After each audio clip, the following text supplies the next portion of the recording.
Hello everyone, welcome to my channel. I am here to help you today.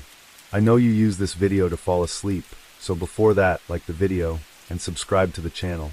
Also, where are you from and what time are you watching? Now get comfortable and relax. Case 1. On a cold winter morning in December 1995, the bodies of 3 men were discovered inside a parked Range Rover situated down a small farm track in the village of Rettendon in Essex, England. The victims, who had all been shot dead, were soon identified as 3 violent drug dealers and members of a notorious gang known as the Essex Boys.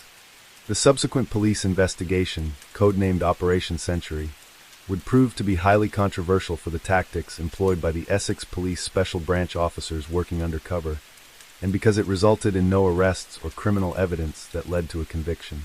During a subsequent police investigation, 2 suspects were identified and charged with the triple killings. These men would go on trial at the Old Bailey in 1998, where they were implicated by an accomplice and received terms of life imprisonment. When details of the heavy-handed methods of Operation Century became public knowledge, Essex police were forced to defend the unconventional covert operation in the face of mounting criticism. In the small village of Rettendon, Essex, 47-year-old Ken Jiggins knocked on the door of his friend, Farmer Peter Theobald, to help him feed the 800 pheasants kept in fields at the 130-acre farm. Theobald ran a shooting range, and the birds needed to be fed twice a day. That morning his friend offered to help because of the severe frost that day meant he couldn't work his regular job as a bricklayer. The snow had begun to settle at 4 p.m. the previous day on December 6th, continuing into the early hours when the frost had set in. Theobald had to scrap thick ice from the windows of his Land Rover, and as they drove across the field, situated 300 yards away, they noticed another vehicle. It was a metallic blue Range Rover, parked in front of a locked gate leading to an angler's carp pond near the shooting area.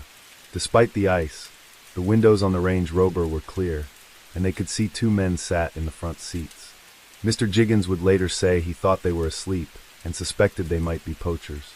As he jumped out to ask them to move, he tapped on the window, then shouted, "There are 2 dead men here." Whilst he used his mobile phone to alert police, Theobald moved closer to check and saw another dead man slumped across the back seat. As he looked more closely at the driver, he noticed both his hands were still on the steering wheel, and later he learned his foot was still pressed on the brake. Familiar with firearms, Theobald noticed a 2-inch round entry wound behind his ear that exited out through his mouth. There was some blood seeping out of the car, but not as much as he expected. At 8:30 a.m. that morning, Detective Superintendent Ivan Dibley was breakfasting at home in Chelmsford when he received the call that a triple murder had been committed. Despite the 50-year-old detective enjoying his day off, he quickly assumed the lead in the investigation.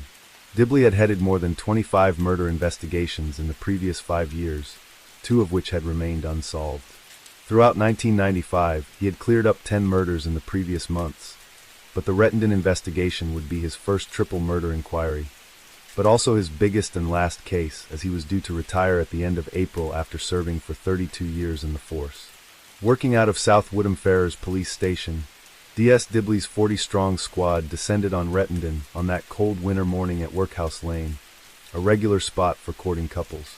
Arriving on the scene, they found the bodies of 3 men, each of whom had been shot twice in the head at close range with what appeared to be a 3-round pump-action 12-bore shotgun. The man sitting in the passenger seat had suffered a particularly gruesome blast to the head, which had partly obliterated his face, leaving him unrecognizable, while the man seated in the back of the vehicle had been shot twice in head and once in the stomach. It had all the hallmarks of a cold-blooded execution, and detectives attempted to piece together the sequence of events and determine whether the killer or killers had been seated in the Range Rover with the victims, or had ambushed the men from outside the vehicle, blasting them to death before they realized what was happening. Det. Superintendent Dibley said, "This is not an ordinary murder. It looks as if they were enticed down there. As far as murders go, you don't get any more serious than this." The first part of the investigation involved identifying the deceased through a process of fingerprint analysis. If the men had a prior history of criminality, they could be identified. Luckily for police, all 3 men were known to law enforcement. The dead men were soon revealed to be well known to police, and identified as local hardmen and small-time gangsters.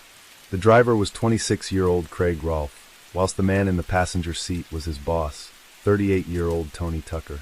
The backseat passenger was Tucker's boyhood friend, 37-year-old Pat Tate.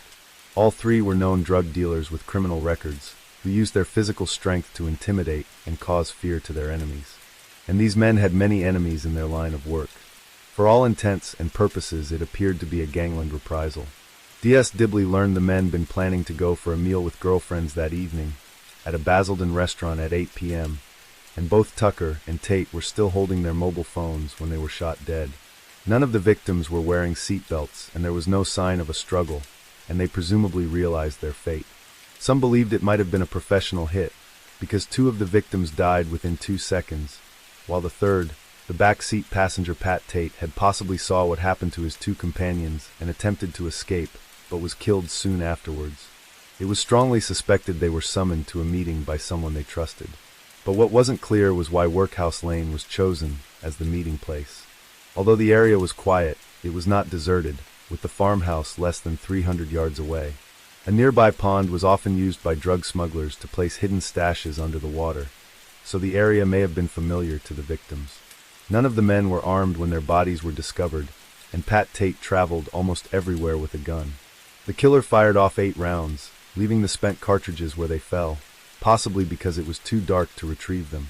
3 shots were fired off in quick succession, killing Rolfe, then Tucker. It was surmised that before he could react, Tate was shot in the abdomen. The gunman then reloaded the shotgun, before shooting him twice in the head, and for good measure then fired another shot each into the already dead Tucker and Rolfe. Dibley believed Tate was the target, the others were merely collateral damage. Some believed it might have been a professional hit, because 2 of the victims died within 2 seconds, while the third, the backseat passenger Pat Tate, had possibly saw what happened to his 2 companions and attempted to escape, but was killed soon afterwards. It was strongly suspected they were summoned to a meeting by someone they trusted. But what wasn't clear was why Workhouse Lane was chosen as the meeting place. Although the area was quiet, it was not deserted, with the farmhouse less than 300 yards away. A nearby pond was often used by drug smugglers to place hidden stashes under the water, so the area may have been familiar to the victims. None of the men were armed when their bodies were discovered, and Pat Tate traveled almost everywhere with a gun.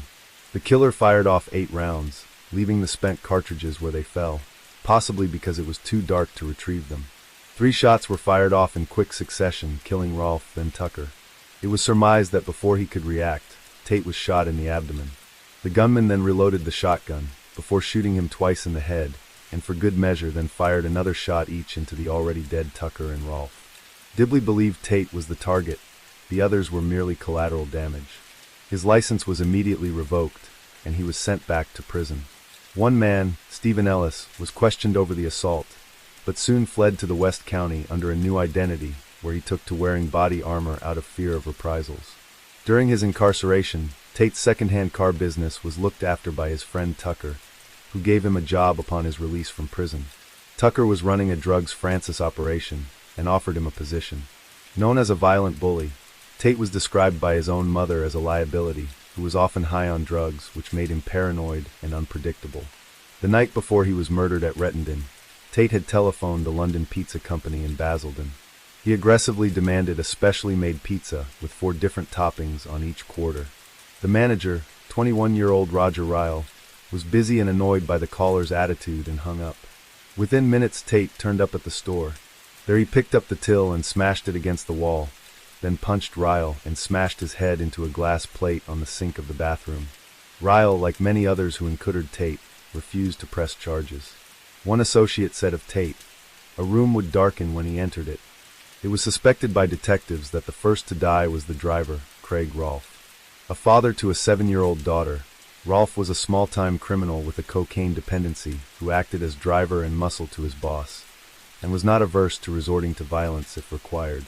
Born in London's Holloway prison, Rolfe was, according to his neighbors, a keen motorist who always had different cars on his drive as though he was a car dealer. There were rumors that he was involved with stealing cars and selling drugs, one said. "One time I saw the police literally dismantling a car on his drive." Around the time of his death, Rolfe reportedly shared a 3-bedroom detached house with his girlfriend of 7 years, Donna Jaggers, and their 6-year-old daughter. According to neighbors, they had little contact with their neighbors and seemed quite secretive. "They were rarely seen," one resident said. It was through his addiction to drugs that Rolf became acquainted with the other Essex boys, who were heavily involved in dealing drugs. Alongside Rolf was his employer, Anthony "Tony" Tucker, an equally violent individual, who ran a lucrative security business which provided bouncers for clubs around Essex and East London, which netted him upwards of £1,500 a week. Like his associates, Tucker was soon enjoying a lavish lifestyle, living in a £250,000 house and driving expensive cars. With another violent associate known as David "Rolex Dave" King, Tucker worked as a minder for ex-WBC super middleweight boxing champion Nigel Benn. This afforded him access to celebrities and helped expand his business. Ben said of his death, "I have known him since I came out of the army. It is very tragic." In the first few weeks after the murders, tributes were laid at the site by unseen relatives and friends of the dead men, one of which, dedicated to Tate, said, "A wonderful man, poison did this to you."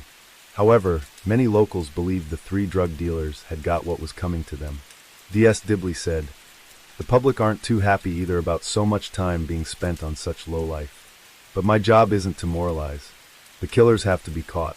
There has been no tit for tat yet, and it has surprised me a little. But some intelligence indicates the families are keen to give us a chance to sort it out." None the families of the dead men cooperated with police inquiries, and Dibley believed they had a good idea who committed the murders, but were scared. Alongside Rolf was his employer, Anthony "Tony" Tucker, an equally violent individual, who ran a lucrative security business which provided bouncers for clubs around Essex and East London, which netted him upwards of £1,500 a week. Like his associates, Tucker was soon enjoying a lavish lifestyle, living in a £250,000 house and driving expensive cars. With another violent associate known as David "Rolex Dave" King, Tucker worked as a minder for ex-WBC super middleweight boxing champion Nigel Benn. This afforded him access to celebrities and helped expand his business. Ben said of his death, "I have known him since I came out of the army. It is very tragic." In the first few weeks after the murders, tributes were laid at the site by unseen relatives and friends of the dead men, one of which, dedicated to Tate, said, "A wonderful man, poison did this to you." However, many locals believed the three drug dealers had got what was coming to them. D.S. Dibley said, "The public aren't too happy either about so much time being spent on such lowlife. But my job isn't to moralize. The killers have to be caught. There has been no tit for tat yet, and it has surprised me a little. But some intelligence indicates the families are keen to give us a chance to sort it out." None the families of the dead men cooperated with police inquiries, and Dibley believed they had a good idea who committed the murders, but were scared. This led to the theory that the murders of the Rettendon drug dealers were revenge for her death. Essex police received information on January 1, 1996, from a detective from Exeter CID, who phoned in and said he had an underworld contact who believed he knew why the three men were killed. The subsequent report said, "He has contact with a person who has a good connection with the drugs world in the London and Kent areas. This person is alleged to have taken over the work which Tate, Tucker and Rolf were running. This work started at Christmas time and is still current. The contact has stated that they were shot because they owe the firm £60,000 The document added, "He has lots of phone inquiries in hand, which say can be connected with our murder inquiry." The man, who was 36 at the time, was described as a doorman/bodybuilder type and an associate of the North London Adams crime family. At the time he was remanded in custody in Brixton Prison, and he is believed to be well connected and involved in the supply of cocaine. He is also known to be a man of extreme violence and suspected of being involved in the shooting murder of a man called Martin in Rothyhithe and the stabbing attempted murder of a man called Marcus Williams at a youth club in London. Information on another potential suspect was provided on February 1996 by Mrs. Linda Millard, originally from Essex, who detailed for police her suspicions about his involvement in the Essex boys' murder. While staying at a friend's house, Mrs. Millard confided to a friend about her suspicions. She detailed to her about overhearing the man, who lived in Dorset at the time, on the phone after news broke on the murders. The police report said she thought he had some knowledge of / involvement in the killings. Mrs. Millard claimed the man had 4 or 5 properties in Essex, and one is Dorset, and would often travel to Portugal. The report added, Millard believed he was involved in funding drugs, counterfeit perfumes, and pornographic videos. While at her friend's home, She passed evidence on to the police, and some 10 days after she arrived there. On March 1st, 1996, the man in question found where she was staying, and she went missing the same day. Her car had been found on top of the cliffs at Battery Point, Portishead near Bristol, with her shoes, handbag, and car keys locked inside the boot. It was nearly 3 months after the murders, and just several days after she had raised her concerns, but no body was found, and it remained a missing person case. Her family were convinced she did not commit suicide, and there may have been foul play involved in her disappearance. Essex police were notified by Avon and Somerset police about the claims of Mrs. Millard 2 days after she vanished. A former Essex business associate of the man, not publicly named from the police report, who was involved with him in property development, said, "I have not seen him for about 15 years. He was going to join me in a development in Portugal, but pulled out. I know the police spoke to him at the time, but he had done nothing wrong. He would not be involved in anything like that." The man did say he was aware the suspect had an interest in pornography. A police spokeswoman said, "During inquiries we spoke to a man who voluntarily allowed a search of his home, and no evidence of wrongdoing was found, and no further action was taken." The case Mrs. Linda Millard's disappearance remains an ongoing missing person case. The father of Leah Betts, a retired Met firearms officer, was even pulled in for questioning over the shootings. Paul Betts said, "I nearly got nicked for the murders. At the time I was running a clay pigeon shooting business, and the police took all my guns. But I hadn't heard of any of the murdered 3. Another London-based gangster, Billy Jasper, admitted to detectives he was the real killer's getaway driver. When he was arrested for armed robbery, he told Met detectives he was given £5,000 to drive a hitman, referred to only as Mr. D, to the murder scene. But Jasper was never charged. Police suspected a link between the murders and £500,000 worth of cannabis found in a farmer's pond in West Hanningfield. The drugs, found in 53 black packets that had reportedly been dropped from an aircraft. These were found by farmer Jens Hostrup and recovered by Essex Police's underground search unit. Det Superintendent Dibley went on record to say, "I strongly believe there was a connection between the cannabis in West Hanningfield and this case." The investigation into the Rettendon murders soon took a darker turn when Essex Police launched a sting operation known as Operation Century, which was masterminded by Detective Superintendent Ivan Dibley and assisted by the Royal Ulster Constabulary Special Branch. The purpose of the operation was to bring pressure to those people who were suspected of having knowledge about the triple murder. The operation was timed to coincide with the February 1996 bombing of Canary Wharf, which was a renewal of the Irish Republican bombing campaign in mainland Britain. While the Rettendon murders had no connection to the IRA or the bombing, Essex and RUC Special Branch used it as a pretext for issuing threats and intimidation as part of their undercover operation. Essex suspects and their families were subjected to harassing telephone calls. These were made by Belfast Special Branch officers from Ireland, who would pose as Republican drug runners claiming they had funded the criminal activities of the Rettendon murder victims and were still demanding payment from their families. This deception failed, and the suspects refused to meet with undercover officers. The phone calls contained extremely foul-mouthed and threatening language, and could have been interpreted by the suspects as death threats. One of the victims subjected to this was the live-in partner of one of the murdered men, with whom she had a young child. Donna Jaggers, the girlfriend of Craig Rolfe, would later admit that she had no idea these terror tactics were not being utilized by Belfast-based Republicans, and so she sought assistance from Essex Police, who informed her the calls were made from Belfast.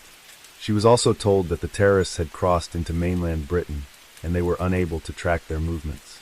This had a profound effect on a woman who was already distraught and grieving. The methods used during Operation Century were illegal and counterproductive to the investigation.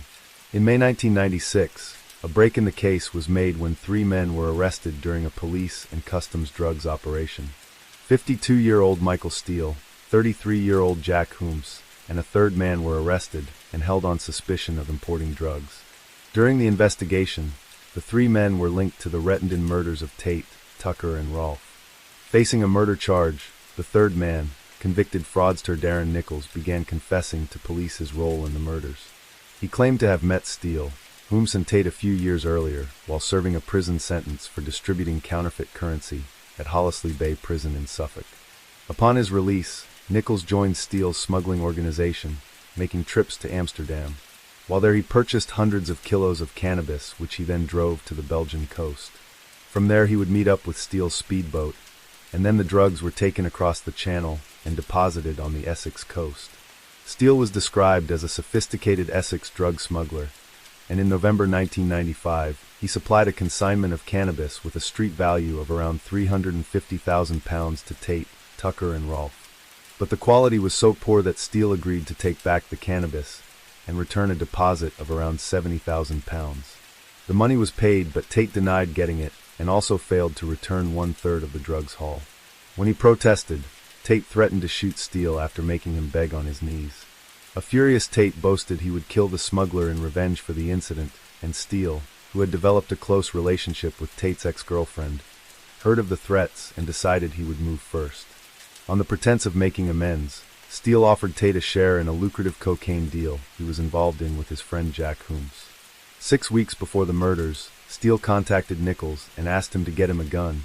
He said Jack had a couple, but they didn't want to use those, and so Nichols said he asked a few people but failed to come up with anything. Tate, Tucker, and Rolfe were invited to look at the farmer's field where the alleged drug plane would land. Nichols claimed that as Rolfe's Range Rover approached the locked gate at the bottom of Workhouse Lane, Steele jumped out to open it. At the same moment, Jack Hooms, known as Steele's right-hand man, leaned in with a pump-action shotgun and began blasting the 3 men inside. Seconds later, Hooms was calling Nichols on his mobile and asked him to pick them up. He said it was only when they climbed into the back of his car, spattered in blood, that he realized what had happened. In his testimony, Nichols claimed that during the journey home, Steele had said, "They want fuck with us again." Nichols said he went on to say he felt like an angel of death, because he felt he had done everyone a favor by getting rid of these 3 men. "I think I knew all along that they were going to do it." After the murder, Nichols said he stopped smuggling in an attempt to distance himself from Steele and Hooms. However, fearing he was an accessory to the killings, Nichols said he had to continue selling drugs on Steele's behalf. He said when they realized he was becoming a weak link, they insisted he become more involved or face the consequences. Several says before their arrest, Nichols said both men had issued him with a particularly nasty threat. In late 1997, Michael Steele and Jack Hooms went on trial based on the testimony of Supergrass Darren Nichols. Charged with murder, Nichols said he knew the only way out was to tell the truth. He said, "When giving evidence at the trial, I couldn't look at them in the dock. I really felt like I was letting them down. I really liked Mick, and I thought he liked me. But in fact they were just using me. And now they hate me." The trial lasted 4.5 months, and the court proceedings were believed to have cost well over £1 million. The court heard that Essex detectives spent 30 hours questioning Nichols, but with the tape recorder turned off, while Hooms and Steele's lawyers claimed he had fabricated his story. Towards the end of the Rettendon murder trial, the court heard details of Operation Century. This was the code name for the sting operation conducted by Essex Police in conjunction with RUC Special Branch officers, and it was revealed to be bizarre and intimidatory, for having bombarded the victims' families with death threat phone calls from Northern Ireland claiming they were owed money by one of the Rettendon murder victims. It was considered by Det Superintendent Dibley to be an appropriate tactic after something similar had been used against Colin Stagg during the Rachel Nichol murder case, and although it had not been described as illegal by the trial judge, he had scathingly dismissed the prosecution because police had used such disgraceful tactics of the grossest kind. At the Old Bailey on January 20th, 1998, the jury deliberated the evidence for 4.5 days before returning guilty verdicts for both men. The weight of evidence had been mobile phone records used to corroborate the informant's testimony, the reliability of which were raised afterwards. Michael Steele and Jack Hooms were convicted of the 3 murders and given triple life sentences. Darren Nichols was placed in the Witness Protection Program, with new identities for him and his family. Nichols had broken the ultimate criminal code, that unwritten law that you never grass on your mates. A £250,000 price was placed on his head, and he would later say, "There's not much point in them killing me now. If I'm dead, that won't get anybody off. What they might try to do is scare me into saying I was lying in court, so keeping my true identity secret is as important as ever." In 2001, the Metropolitan Police commissioned an internal investigation into corruption codenamed Operation Tiberius. Completed by 2002, the official documents were leaked to the independent newspaper in 2014. The operation was launched to investigation the evidence that certain organized criminals had infiltrated Scotland Yard through bribery. During the course of the inquiry, 42 serving and 19 former officers were investigated for alleged corruption, which resulted in few convictions. Criminal gangs were suspected of using their contacts inside Freemasonry to recruit corrupted officers, and the report concluded this was the most difficult aspects of organized crime corruption to proof against. The Metropolitan Police had long suffered endemic corruption, and because of the relatively small number of convictions, doubt has been expressed over the effectiveness of the investigation. With the revelations of Operation Tiberius, The Independent reported that some of Britain's most dangerous organized crime syndicates were able to infiltrate New Scotland Yard at will. A similar covert operation was set up in 1993, codenamed Operation Othona, which gathered intelligence on corruption within the Metropolitan Police Service. However, the work and findings of that operation were kept separate from other intelligence operations, and almost all records of the operation were destroyed in 2001 or 2003. The epidemic of Metropolitan Police corruption is believed to have existed for decades, and would be brought to public attention with the complex criminal investigation into the grisly murder of private investigator Daniel Morgan. Morgan was attacked with an axe in the car park of the Golden Lion pub in South London on March 10, 1987. That case, as well as that of John Goldfinger Palmer, a criminal who was protected by corrupt officers, highlighted police collusion with criminal organizations. This, along with the involvement of Freemasonry within the police force and the impunity of criminals in concealing their activities with the help of serving police officers, led to a tightening of the vetting process in police officer recruitment. Despite this, serving police and criminals continue to collude and commit crimes to their mutual benefit. Michael Steele and Jack Holmes have both professed their innocence of the crimes and have continued to unsuccessfully challenge their convictions. In 2018, the Criminal Case Review Commission, CCRC, began the fourth review of the case, this time looking at fresh evidence the two men claim supports their innocence. The first of these reviews was referred for appeal against their convictions in 2006, which was rejected. Earlier in the year, Holmes' minimum sentence was cut from 25 to just over 22 years, allowing him to apply for parole as early as 2020, due to his exceptional progress in prison.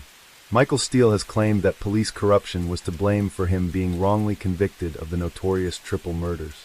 The case has generated intense interest in both the media and public, while in the years since the triple murder, there have been various films and TV programs made about the case, which is often described as the Essex Boys murders. In July 2000, the film Essex Boys was released by Miramax Home Video and PAV UK, starring Sean Bean and Tom Wilkinson. The plot was loosely based on the events that culminated in the December 1995 murders of the three drug dealers at the Rettendon farm. A further 5 movies, all based to varying degrees on the Rettendon murders, have been released from 2007 to 2019. In 2020, a team of private investigators from the firm TMI began investigating the Essex Boys murders of Pat Tate, Tony Tucker and Craig Rolfe, and in the course of their research came across evidence they say now casts doubt on the original convictions of Michael Steele and Jack Holmes. They claimed the real killer had never been caught. Headed by David McKelvey, a former Met Police detective, the team were featured in a 3-part Sky documentary that aired on April 11, 2023, titled The Essex Murders. The team created a timeline for the night of the murders and came to the conclusion the shootings happened at about midnight, rather than the 7 p.m. investigators originally suspected. However, McKelvey and his team dispute the perpetrators of the crime, believing that Mick Steele and Jack Holmes were not responsible. "We would not be doing this if we had any doubts at all," he told Sky News. "We're career detectives, we've put bad people in prison. We would not be trying to get anybody out of prison who we didn't believe was innocent." Jack Holmes and Michael Steele did not do this, McKelvey said, although he says the pair were heavily involved in drug smuggling, for which they should have been punished, but insists they did not kill Tucker, Tate, and Rolfe. "But they did not carry out this murder," he added. "And the important point here is, they didn't do it, someone else did, and that person or those people are still on the streets." Steele and Holmes were convicted on the testimony of Supergrass Darren Nichols, who killed the 3 men over a drugs deal gone bad. "Our start point was, did Darren Nichols tell the truth?" Mr. McKelvey said, "If he told the truth, then Michael Steele and Jack Holmes are guilty, and that's the end of it. but as we've delved into it all, a different story has emerged. Another former detective working the private investigation is Albert Patrick, who said, "You have got to be ultra careful when you're dealing with the evidence of another criminal against a criminal, as simple as that." The head of the original investigation, Ivan Dibley, admitted at the time that evidence left at the crime scene was scant, and came to the conclusion that Nichols was offering up testimony in an effort to save his own skin. However, Dibley formed the opinion that it was pretty clear that what he said was true. Dibley ultimately said, "There was no doubt in my mind that the right men were convicted." For McKelvey and his associates, who spoke to numerous criminals, who feature prominently in the documentary, emerging evidence appears to paint a different story, one that seems to indicate the hit on the three men was carried out by a professional. One person interviewed for the documentary, known only as Witness A, maintains the Rettendon murders were connected to organized crime in East London, and that the three men were murdered over the proceeds of an armed robbery in which Tony Tucker stole £495,000. Witness A was questioned by the original murder team shortly after the murders, but his account was taken no further. As a member of the criminal underworld, Witness A could possibly have an ulterior motive for coming forward, and as a self-confessed criminal, his testimony was discounted. McKelvey's team believe his story should be explored further, and believe they are able to corroborate this account. Because of our backgrounds, our history, and our knowledge of organized crime, particularly in East London, we were able to get behind that, Mr. McKelvey says. We were able to identify officers who dealt with him, criminals who knew him, and his account is compelling. In the course of their investigation, McKelvey says they spoke to another anonymous witness, who came forward with important information, and even admitted to organizing the hit. The target of the killings was allegedly Tony Tucker, who had stole the money from the armed robbery, while Pat Tate and Craig Rolfe were collateral damage. They were in the wrong place, wrong time, McKelvey added. When you put the whole thing together, you had serious and organized crime behind this. You had a professional assassin, a sophisticated assassination. The TMI investigators hope this fresh evidence will encourage more witnesses with relevant information to come forward, so the case can be reviewed by an independent police force. However, a spokesperson for the CCRC said in a statement, "A comprehensive review has concluded there is no real possibility that the Court of Appeal would overturn these murder convictions." The decision notifications were shared with the applicants and their legal representatives. A spokesperson for Essex Police commented that the murder team conducted an exhaustive investigation into the killings of Tony Tucker, Pat Tate, and Craig Rolfe, and the force welcomed the CCRC's decision and reiterated that this case has been exhaustively examined over the last 27 years, and there is no fresh evidence identified which would call the original verdicts into question. Case 2. On July 22, 1991, a young man approached police and told them he had been attacked by another man inside the stranger's apartment. When police arrived at the address, the occupant, Jeffrey Dahmer, allowed the officers inside. Upon searching the bedroom, they made a shocking discovery, one that led to the arrest of a man later described as the Milwaukee Cannibal. On a humid summer evening, 2 Milwaukee police officers were on a routine patrol through an area located around Marquette University. The high-crime region of North 25th Street was pungent that night, with garbage in the streets, urine and feces from the homeless, and the leftovers of the many restaurants, meaning the stink of the neighborhood in that oppressive heat was almost unbearable. That night, July 22, 1991, at around midnight, the officers were sat in their car when they suddenly saw a short, skinny black man running fast in their direction. What stood out immediately was the handcuff that dangled from his wrist. At first they thought he might have escaped custody from another officer, and asked him what he was doing. The man, 32-year-old Tracy Edwards, told them a strange story about someone he referred as a weird dude and freak, who had put the cuffs on him at an apartment. The officers at first suspected some sort of homosexual argument had taken place, an incident they would normally avoid. However, as the young man seemed panicked and genuine, they decided to check it out. The officers, Robert Roth and Rolf Mueller, drove Edwards to the man's apartment, which was not far at the Oxford Apartments at 924 North 25th Street. They hoped to retrieve the keys to the handcuffs, as their own did not unlock them, and settle what they thought was a lover's dispute. Arriving at the door to apartment 213, the officers were greeted by a pleasant-looking blond man. The man appeared calm and rational, and when asked about the handcuffs, he offered no explanation about why he placed them on Edwards. It was at this point that Edwards told the officers the man had brandished a knife when they went to the bedroom. When Officer Mueller entered the bedroom, the blond man attempted to push past to retrieve the key. At this point, Roth told the man to back off, and Mueller continued to look under the bed. There, he found a large knife hidden beneath the bed. Reaching over to where a chest of drawers stood next to the bed, he opened the top drawer. Inside, he saw something he couldn't quite comprehend at first. It contained Polaroids, dozens of them, scattered inside. When he looked closer, he saw they depicted human bodies, many of which were in different stages of dismemberment. Some showed skulls in the refrigerator, and all appeared to have been taken within the apartment they were standing. Mueller grabbed a handful and walked out of the bedroom and showed them to his partner, telling him, "These are for real." When the placid blond man saw one of the officers holding the Polaroids, his demeanor suddenly changed. He became angry and started fighting the police, but was quickly overpowered by the two officers and cuffed with his hands behind his back. They called for backup, and then Mueller recalled the Polaroid showing the skull in the refrigerator. He walked over to where it was and pulled open the door. He recoiled when he saw a face staring back out at him, from a freshly severed head of black male propped up on the bottom shelf. Mueller slammed the door and turned around. "There's a fucking head in the refrigerator," he screamed to his partner. As the blond man lay pinned beneath Roth, he turned his head towards the officers and muttered to them, "For what I did I should be dead." As they looked around, the officers noticed how unusually clean and tidy the one-bedroom bachelor apartment had been kept. But they soon became aware of the almost overwhelming smell of decomposition. The blond man, identified as 31-year-old recently unemployed chocolate factory worker Jeffrey Dahmer, appeared to live alone at the apartment. The officers placed him under arrest and read him his Miranda rights. They didn't know it, but officers Mueller and Roth had just apprehended one of the most terrifying serial killers in American history. Born on May 21, 1960, in Milwaukee to Lionel and Joyce, Jeffrey Dahmer was very much wanted and adored by his parents.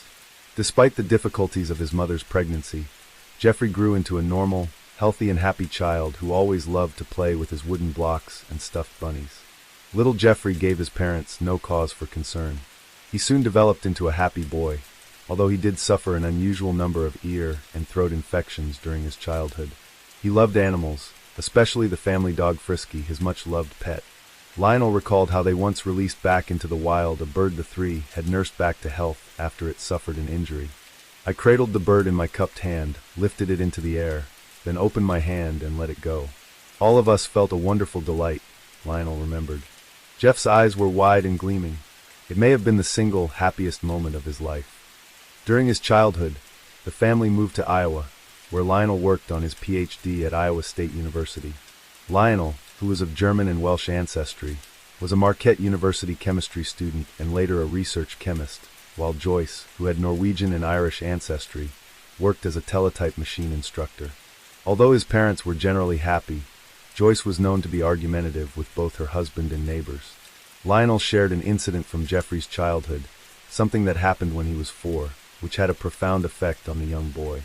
His father was sweeping out from under their house one day the remains of some animals that had been killed by civets. As Lionel gathered the tiny animal bones, he remembers how Jeff seemed oddly thrilled by the sound they made. His small hands dug deep into the pile of bones. "I can no longer view it simply as a childish episode, a passing fascination. This same sense of something dark and shadowy, of a malicious force growing in my son, now colors almost every memory." At the age of 6, Jeffrey suffered from a double hernia and required an operation to correct the problem. His parents saw a change in him after this, and he never seemed to recover the same energy he had before. He seemed smaller, somehow more vulnerable. He grew more inward, sitting quietly for long periods, hardly stirring, his face oddly motionless, said his father. Around this same time, their son entered 1st grade. Because Lionel's studies kept him away from home for most of the day, the young Dahmer was left to the care of his mother, who had been described as a hypochondriac who suffered from depression. When Lionel was home, Joyce would demand his constant attention, spending most of the day in bed. This meant young Jeffrey was often left to his own devices. During one of their many arguments, she one day attempted suicide with Equinol. Jeffrey would later comment upon his childhood, about how lonely he was because neither parent spent much time with him. He described feeling unsure of the solidity of the family, and recalled there being much tension and arguments between his parents during his early years. In 1966, his father had completed his graduate work in Iowa and secured a job as a research chemist in Akron, Ohio. By that time, Joyce was pregnant with their second son, David, and Jeffrey was undergoing a change that his parents noticed. It was like a strange fear had begun to creep into his personality, a dread of others that was combined with a general lack of self-confidence. He was developing a reluctance to change, a need to feel the assurance of familiar places. The prospect of going to school frightened him. The little boy who'd once seemed so happy and self-assured had been replaced by a different person, now deeply shy, distant, nearly uncommunicative. At school he was known as quiet and timid, and appeared to show all the signs of abandonment. Lionel Dahmer suspected the move from Iowa had had a greater effect on his son than he had realized, and considered it a normal reaction to being uprooted from his familiar settings and faced with entirely new ones. Considering Lionel too had suffered from shyness, insecurity, and grew introverted when he was a child before overcoming it, gave him an understanding of what his son was experiencing. He believed Jeffrey would overcome these hurdles in much the same way he had done.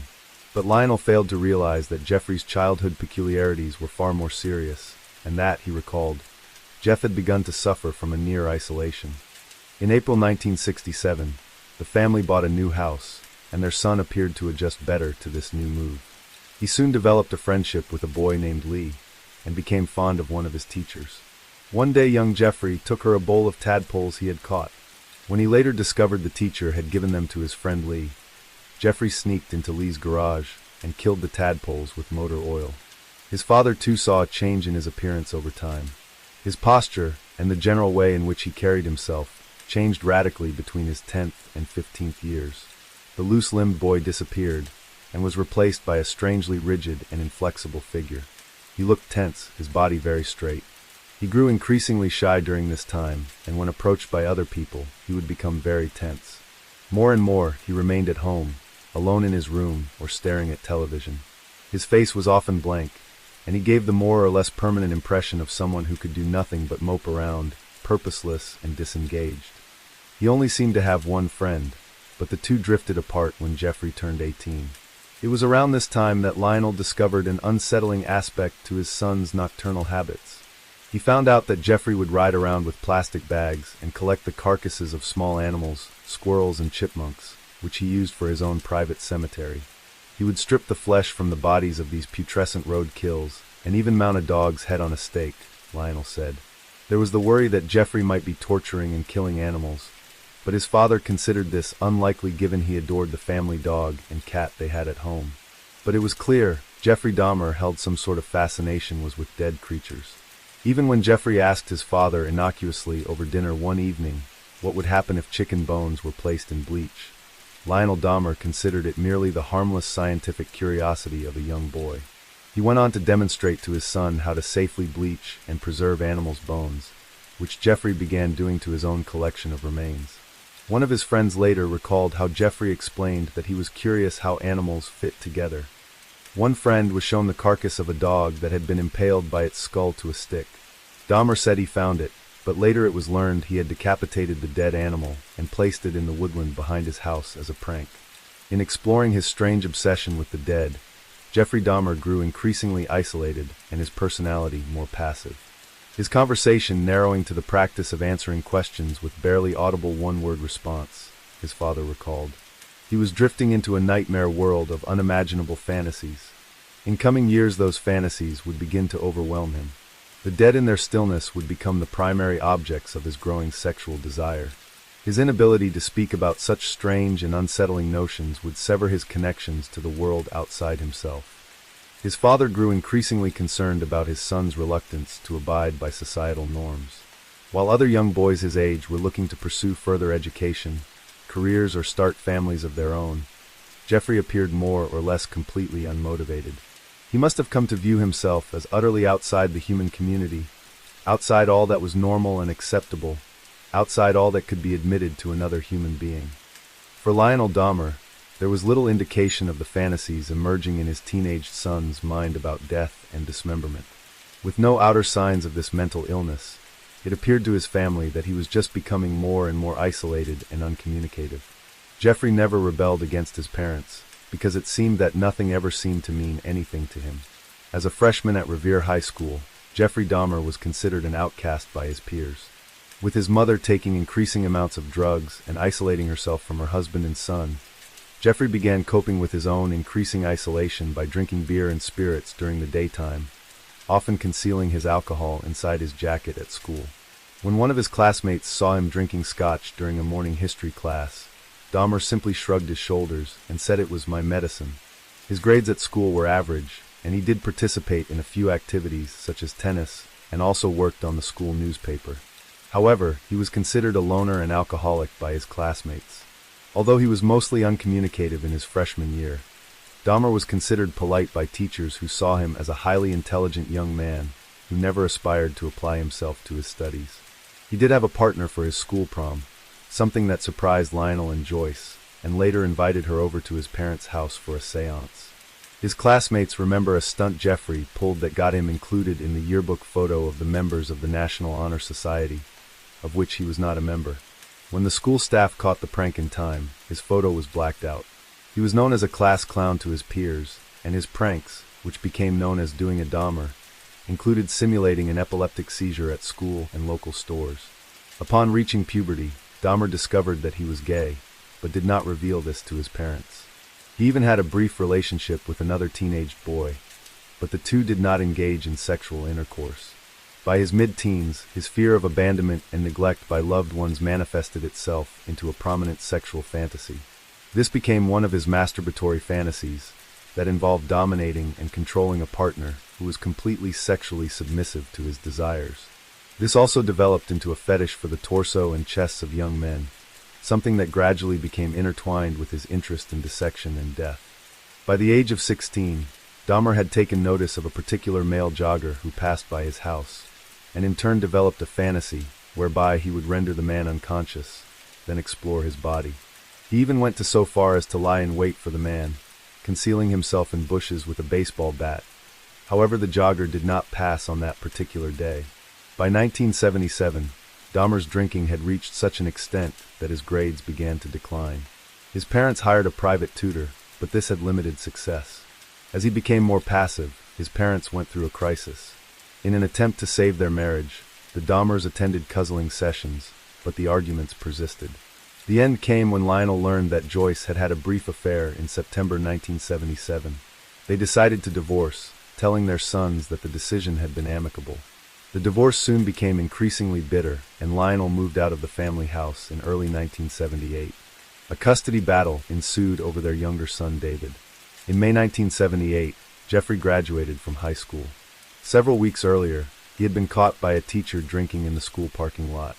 When the staff member threatened to report him, Jeffrey replied that he had a lot of problems at home and that he was attending sessions with the school's guidance counselor. Around the same time, Joyce Dahmer had, against a court order, moved out of the family home and took their son David to live with relatives in Chippewa Falls, Wisconsin. Jeffrey, who at 18, was left alone in the family home. His parents' divorce was complete by July 1978, with Joyce retaining custody of David. Lionel Dahmer soon met his future wife Shuri, and the two became engaged. After his first attempt to attack and render the male jogger submissive to him had failed, Dahmer continued to have these dangerous fantasies. This eventually culminated in him committing his first murder. 3 weeks after his graduation, on June 18, 1978, he picked up a hitchhiker on his way to a rock concert at Chippewa Lake Park. Stephen Hick, who was almost 19, agreed to accompany Dahmer to his house, with the promise of a few beers. Dahmer later confessed that the sight of the bare-chested young man at the roadside had ignited his sexual fantasy, and with the house to himself, he decided to act upon his fantasy. However, during the journey to his house, Hicks began talking about girls, and Dahmer knew that any attempt at sexual advances would be rebuffed. After the two shared beers for several hours, talked and listened to music, Hicks told Dahmer he had to go. Jeffrey Dahmer later explained that Hicks wanted to leave, and I didn't want him to leave. When his back was turned, Dahmer struck him twice on the back of the head with a 10-pound dumbbell. The bludgeoned Hicks fell unconscious, and Dahmer strangled him with the bar of the dumbbell. Stripping the clothing off Hicks, he explored his body, running his hands over his chest before masturbating as he stood over the corpse.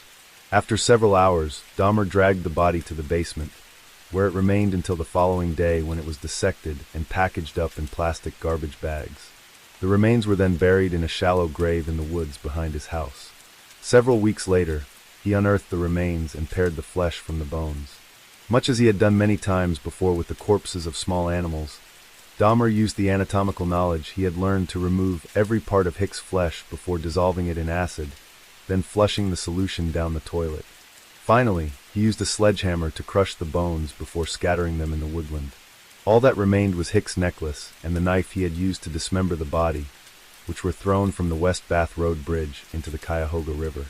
His father and his new wife had no knowledge that a horrific murder had taken place inside their own home, or that the heinous crime had been covered up so meticulously. Upon their return, Lionel and Sherry convinced Jeffrey to attend college, and in the fall of 1978, they drove him to Ohio State University, where he hoped to major in business. Dahmer only stayed for one semester, during which he did nothing but drink, before flunking out. Despite his severe drinking problem, Jeffrey refused to seek help. With increasing urging from his new wife, Lionel Dahmer set his son an ultimatum. He either found gainful employment or joined the military. When the feckless Jeffrey refused to get a job, his father drove him down to the recruiting office to join the United States Armed Forces in January of 1979. After undergoing basic training at Fort McClellan in Anniston, Alabama, Dahmer trained as a medical specialist at Fort Sam Houston in San Antonio, Texas, where he was occasionally reprimanded for intoxication. During one particular incident, his entire platoon was punished for his insubordination, resulting in Dahmer being severely beaten by his fellow recruits. On July 13, 1979, he was deployed to Baumholder, West Germany, where he served as a combat medic in the 2nd Battalion, 68th Armored Regiment, 8th Infantry Division. A report on his first year of service described him as an average or slightly above average soldier. He did not kill anyone during his Army service, something that was corroborated by an exhaustive investigation by the German police. When asked after his arrest if he had engaged in willing homosexual relations or commit sexual assault while stationed in Germany, Dahmer told both police and psychiatrists that he did not. However, 2 soldiers later came forward and claimed to have been raped by Dahmer while in the Army. One claimed to have suffered repeated abuse over a 17-month period while stationed with Dahmer at Baumholder. Another solider said Dahmer had drugged and raped him, an act that occurred inside an armored personnel carrier in 1979. With his alcohol abuse only getting worse, his performance deteriorated. In March 1981, he was assessed and deemed unsuitable for military service and discharged from the Army. Despite his less than exemplary service, he received an honorable discharge, and it was the opinion of his superiors that any problems he had in the Army would not apply in his civilian life. On March 24, 1981, Dahmer was sent to Fort Jackson, South Carolina, for debriefing and given a plane ticket to travel anywhere in the country. He chose to go to Miami Beach, Florida, rather than return to his father. He wanted to live by his own means, and was also tired of the cold weather. While in Florida, Dahmer got a job at a sandwich shop and rented a room in a nearby motel. Spending most of his money on alcohol, he was soon evicted from the motel after he failed to pay the rent. He then spent most of his evenings on the beach, but continued to work in the shop before contacting his father in September 1981 and asked to return to Ohio. After returning to Ohio, Dahmer lived with his father and stepmother and began to take responsibility as an adult, which included numerous chores and looking for work. However, he continued to drink heavily, and 2 weeks after his return, he was arrested for drunk and disorderly conduct, for which he was fined $60 and given a suspended 10-day jail sentence. Lionel Dahmer tried unsuccessfully to get his son to give up alcohol. However, the friction in the household caused him to send his son to live with Jeffrey's paternal grandmother in December 1981. Catherine Dahmer lived in West Allis, Wisconsin, and was the only family member to whom Jeffrey showed any type of affection. It was hoped her influence, coupled with the change in location, might prove a positive influence in helping him quit drinking and find a job. At first, the living arrangement with his grandmother proved positive, and Jeffrey often accompanied her to church, looked for work, and actively helped with chores around the house. Although he abided by his grandmother's rules, he still continued to drink and smoke. In early 1982, Dahmer found work as a phlebotomist at the Milwaukee Blood Plasma Center, which he did for 10 months before he was laid off. He remained unemployed for the next 2 years, living off money his grandmother gave him. He was arrested shortly before he lost his job, after being caught indecently exposing himself at the Wisconsin State Fair Park on August 8, 1982. He was reportedly observed dropping his trouser on the south side of the Coliseum, in which 25 people were present, including women and children. He was subsequently convicted and fined $50 plus court costs. By January 1985, he found work at the Milwaukee Ambrosia Chocolate Factory, where he was employed as a mixer, from 11 p.m. to 7 a.m. during 6 nights per week. He had every Saturday evening off, and spent his days at his grandmother's house drinking. During a visit to the West Allis Public Library, while Dahmer was reading, he was propositioned by another man, who threw a note offering to perform fellatio upon him. Although he didn't respond, this incident served to reignite his extreme fantasies of control and dominance, which he had suppressed since the late 1970s. He soon became a familiar and regular patron at many of Milwaukee's gay bars and gay bathhouses, which he described as relaxing places. However, he soon became frustrated with his sexual partners moving during the act. He went on to steal a male shop mannequin, which he briefly used for his sexual fantasies, but was forced to discard it when his grandmother found it in his closet. What he really wanted was a submissive sexual partner. "I trained myself to view people as objects of pleasure instead of as people," he said after his arrest. Beginning in June 1986, he began to slip his partners sleeping pills, administering it in liquor laced with sedatives. After these men fell asleep, he performed various sexual acts. In order to receive a continuous supply, Dahmer told his doctor that he required the tablets due to working nights. However, after the bathhouse was alerted to as many as 12 instances of men being drugged, his membership was revoked, and he started to use hotel rooms to continue his fantasies. He briefly considered, after reading a report in a local newspaper about the upcoming funeral of an 18-year-old man, stealing the recently interred corpse and taking it home. He later confessed that he attempted to dig up the coffin, but found the soil was too hard, and so abandoned the idea. Despite his drinking, Dahmer managed to keep control of his urges and stay out of trouble until September 8, 1986, when he was arrested again on a charge of lewd and lascivious behavior. He was accused of masturbating in the presence of two 12-year-old boys as he stood close to the Kinnickinnic River. His initial claim that he was merely urinating was found to be false when witnesses came forward, and he had to admit to the offense.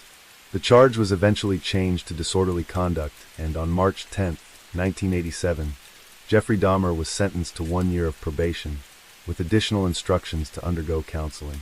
Up to this point, his life had been a roller coaster for both Jeffrey and his father. He seemed to enjoy the army before he was discharged, and then settled in at his grandmother's. Then he was arrested for being drunk, and the offenses seemed to get worse as his alcoholism and emotional problems intensified. On November 20th, 1987, Jeffrey Dahmer was at a popular gay bar when he met Stephen Twomey, a 25-year-old man from Ontonagon, Michigan. The two men drank heavily, and Dahmer asked Twomey to accompany him to the Ambassador Hotel in Milwaukee, where he had rented a room for the evening. By the morning, Dahmer found his guest was dead. Dahmer stated years later that he didn't know how he killed him, and that he had no intention of hurting Stephen Twomey, but simply wanted to drug him and then lay beside and explore his body. With blood coming from his mouth, Dahmer saw that Twomey's chest was crushed in and black and blue. With his own forearm and fists heavily bruised, Dahmer said that he could not believe this had happened. He bought a large suitcase, stuffed the body inside, and took the corpse to his grandmother's basement, where he had sex with it and masturbated over it. During the course of the next week, he dismembered the body before throwing it in the garbage. In much the same way he had disposed of Stephen Hicks' remains, Dahmer pounded the bones with a sledgehammer. The whole process of dismemberment and disposal took Dahmer roughly 2 hours. The only part he kept was the head, which he wrapped in a blanket. After 2 weeks, he boiled the head in a mixture of soilax and bleach to try and retain the skull. This process caused the skull to become too brittle, and so Dahmer smashed it into pieces and disposed of it. The murder of Stephen Twomey was a pivotal moment in Dahmer's life, and instead of trying to suppress his urges and control his compulsions, he decided to actively seek out victims to satisfy his extreme lust for control and ghoulish desires. In his search for more victims and several months after his last murder, Dahmer met Jamie Dockstader, a 14-year-old Native American boy who hung around outside the gay bars, looking for relationships. After being lured to Dahmer's grandmother's house with an offer of $50 to pose for nude picture, Dockstader went willingly. Jeffrey Dahmer had, by this time, perfected his method for selecting and enticing his victims, who were unaware of his intentions. Once they were at his home, they engaged in normal behavior together, watching videos and drinking beer. Some, like Dockstader, engaged in sexual activity with Dahmer, before he slipped a sleeping tablet into his drink. James Dockstader was then strangled, and his body used by Dahmer, who either masturbated on it or had sex with the corpse. He left the body on the floor of the basement for a week before dismembering it, in much the same way he did with Stephen Twomey. All these remains were placed in the trash, except for Dockstader's skull, which had been kept as a souvenir. This was later bleached by Dahmer, who hoped to preserve it, but again it turned brittle, and he had to pulverize it with a hammer some 2 weeks later. 3 months after his third murder, Dahmer met Richard Guerrero, a handsome 22-year-old bisexual man of Mexican origin, on March 24, 1988, outside a gay bar called the Phoenix.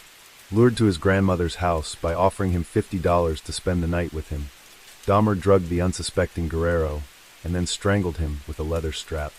After he performed oral sex on the corpse, he dismembered the body within a 24-hour period and disposed of the remains in the trash. Once again he retained the skull, but had to dispose of that too within several months. On April 23, 1988, Dahmer lured a 13-year-old boy, Ronald Flowers Jr., to his grandmother's house. The two talked, and after drugging Flowers' drink and watching him as he drank, Dahmer heard his grandmother call out from upstairs. "Is that you, Jeff?" she asked. Although Dahmer replied that it was, his grandmother knew that he had company. Because of this, he was unable to murder Flowers, and so once he fell unconscious, he took him to the County General Hospital. By the summer of 1988, Jeffrey Dahmer had murdered and discarded 4 young men, all within the unassuming house owned by his grandmother. Although completely ignorant of what was transpiring in her basement, Catherine Dahmer was aware of the noise and drunken rowdiness of her grandson and the male friends he invited over, something she was not happy to entertain any longer. Because of his drinking and habit of bringing strange men over to her house, coupled with the odd smells emanating from the basement and garage, Dahmer's grandmother asked him to move out. On September 25, 1988, Jeffrey Dahmer moved into his own apartment at 808 North 24th Street in Milwaukee. 2 days later, Dahmer got into serious trouble. He approached and offered a 13-year-old Laotian boy $50 to pose for some nude pictures. After drugging the boy, he sexually fondled him, but did not go any further. In a strange, almost twisted coincidence, the young victim's name was Somsak Sinthasumphone, the older brother of one of Dahmer's later victims. When the boy returned home, his parents realized something was wrong and took him to the hospital, where it was confirmed he had been drugged.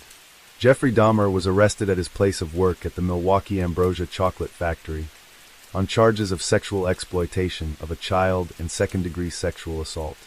Dahmer's father hired attorney Gerald Boyle to defend his son, who requested he undergo a series of psychological evaluations prior to his court hearings. The evaluations found that Dahmer harbored deep feelings of alienation, while a second evaluation, 2 months later, revealed Dahmer to be an impulsive individual, suspicious of others, and dismayed by his lack of accomplishments in life. His probation officer also referenced a 1987 diagnosis of Dahmer suffering from a schizoid personality disorder for presentation to the court. On January 30, 1989, Jeffrey Dahmer pleaded guilty to the charges of second-degree sexual assault and of enticing a child for immoral purposes, but claimed that he thought the boy was much older than he was. The sentencing was suspended until May, and while he awaited his next court date, Dahmer began a 10-day Easter absence from work on March 20th, during which he moved back into his grandmother's home. Once again he was under her rules, however. While he awaited sentencing, Dahmer met another victim. On March 25, 1989, Dahmer went to one of his usual haunts at a local gay bar, and there met 24-year-old Anthony Sears. According to Dahmer, he did not go with the intention of looking to commit another murder. However, shortly before closing time, Sears just started talking to me. He persuaded the black homosexual, an aspiring model, to accompany him home. Like the others, he offered Sears money to pose for nude photographs, and the two engaged in oral sex before Dahmer drugged and strangled his unwitting victim. After having sex with the corpse, Dahmer went to bed. The next morning, he placed the corpse in his grandmother's bathtub, where he decapitated the body and attempted to flay the skin. He undertook the same method of disposal, stripping the flesh from the body before pulverizing the bones, which were disposed of in the trash. Anthony Sears was the first victim from which Dahmer successfully retained body parts. Having removed all flesh from Sears' head, Dahmer also retained Sears' scalp. He preserved the head and genitalia in acetone, storing them in a wooden box. During one of his father's visits to Dahmer's grandmother's house, he asked his son to open the box. Dahmer became angry and defensive, claiming the box held his pornography collection. "Can't I have just 1 square foot of privacy?" he told his father, who accepted his son's response. In her book on Dahmer, and Schwartz describes what happened next. He kept the head and boiled it to remove the skin, later painting it gray, so that in case of discovery, the skull would look like a plastic model used by medical students. Dahmer saved the trophy for 2 years, until it was recovered from apartment 213 on July 23, 1991. Later he explained that he masturbated in front of the skulls for gratification. On May 23, 1989, Dahmer's lawyer Gerald Boyle and assistant DA Gail Shelton presented their arguments to Judge William Gardner. Prosecutor Shelton wanted a sentence of 5 years, declaring, "In my judgment, it is absolutely crystal clear that the prognosis for treatment of Mr. Dahmer within the community is extremely bleak. His perception that what he did wrong here was choosing too young a victim, and that that's all he did wrong, is a part of the problem. He appeared to be cooperative and receptive, but anything that goes below the surface indicates that the deep-seated anger and deep-seated psychological problems that he is unwilling or incapable of dealing with." Boyle, Dahmer's defense attorney, argued that his client was sick and needed treatment, not prison. After an examination by 3 psychologists, all concurred that Dahmer was manipulative, resistant, and evasive. Hospitalization and intensive treatment was recommended. Dahmer himself spoke in his own defense, blaming his behavior on alcoholism. He was praised by Boyle for the fact that he had held down a job. "We don't have a multiple offender here. I believe that he was caught before it got to the point where it would have gotten worse, which means that it is a blessing in disguise." Before the judge, Dahmer appeared articulate and convincing. What he did not look like was someone who had, up to that point, committed the brutal murders of 5 young men, cutting their bodies up like cattle and disposing of the remains to ensure his freedom. Instead, Jeffrey Dahmer appeared contrite in his guilt of the crime for which he now stood before the judge. "What I have done is very serious. I've never been in this position before. Nothing this awful. This is a nightmare come true for me. If anything would shock me out of my past behavior patterns, it's this. The one thing I have in my mind that is stable and that gives me some source of pride is my job," said Dahmer. "I've come very close to losing it because of my actions, which I take full responsibility for. All I can do is beg you, please spare my job. Please give me a chance to show that I can tread the straight and narrow and not get involved in any situation like this ever again. This enticing a child was the climax of my idiocy. I do want help. I do want to turn my life around." The judge fell for Jeffrey Dahmer's lies and stayed his sentence, putting him on probation for 5 years. He was ordered to spend 1 year in the House of Correction under a work release program, which allowed him to go to work during the day and return to the jail at night. After 10 months, the judge granted him early release. This was despite a letter sent to the judge by Dahmer's father Lionel, who urged him to not release his son until after he had received treatment. In the meantime, Dahmer went back to live with his grandmother in West Allis in early March 1990, an arrangement which was conditional upon him finding his own place to live. On May 14, 1990, Dahmer moved to 924 North 25th Street, apartment 213. He now had his own space, where he could do as he pleased, live by his own rules, and not have to worry about any interference or fear of getting caught by someone. He was alone at last, alone to indulge in his macabre fantasies and further descent into isolation. As a fully fledged serial killer, Jeffrey Dahmer developed and refined his ritual for luring, killing, and disposing of his victims, which remained largely the same throughout his murder spree.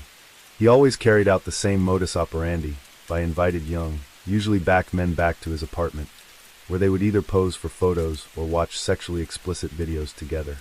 As they were distracted, Dahmer crushed up his prescribed sedatives and served them in drinks that caused his guests to fall unconscious. It is unknown if, in those last moments of consciousness, any of them knew what was about to happen. Once drugged, he strangled them with either his bare hands or a leather strap. He frequently had sex with the bodies, and also masturbated on them. Once the sexual fantasy phase was over, Dahmer was faced with the dilemma of having to dispose of the corpses. However, before he began the cleanup, he used a Polaroid camera to take photos of his victims, capturing the entire experience so he could later remember and relive his fantasy. Then he cut open the torsos, aroused by the visceral sight of the blood and exposed flesh, and watched as the knife and saw cut into the arms and legs, severing them from the rest of the body, before finally removing the head and sometimes the genitals, and photographing the whole process to indulge later for his repeated viewing pleasure. Most of the bodies were disposed of in a similar way, but sometimes he experimented with various chemicals and acids, in an attempt to remove the flesh and bones that produced a black, foul-smelling sludge, which he could better pour down the drain. From some of the bodies, he chose to keep trophies. When he moved into his apartment, Dahmer took with him Anthony Sears' mummified head and genitals, which he had also kept in his locker at work, that was situated close to his new place. The furnished Oxford apartment, at $300 per month inclusive of all bills excluding electricity, was an economical bargain for the alcoholic Dahmer. There, he could keep the souvenirs of his crimes. In some cases, he kept the hands and preserved the genitals in formaldehyde. But mostly he kept the heads, in much the same way serial killer Ted Bundy had done with his own female victims. But Dahmer boiled the skull until it was devoid of flesh. Shortly after moving into 924 North 25th Street, Dahmer visited a local art store and purchased granite spray paint. He used this substance to spray paint the skull of Anthony Sears, as well as Sears' genitals, which he kept in his box. Dahmer wanted to disguise the skull, so anyone who visited him would think it was made of plastic.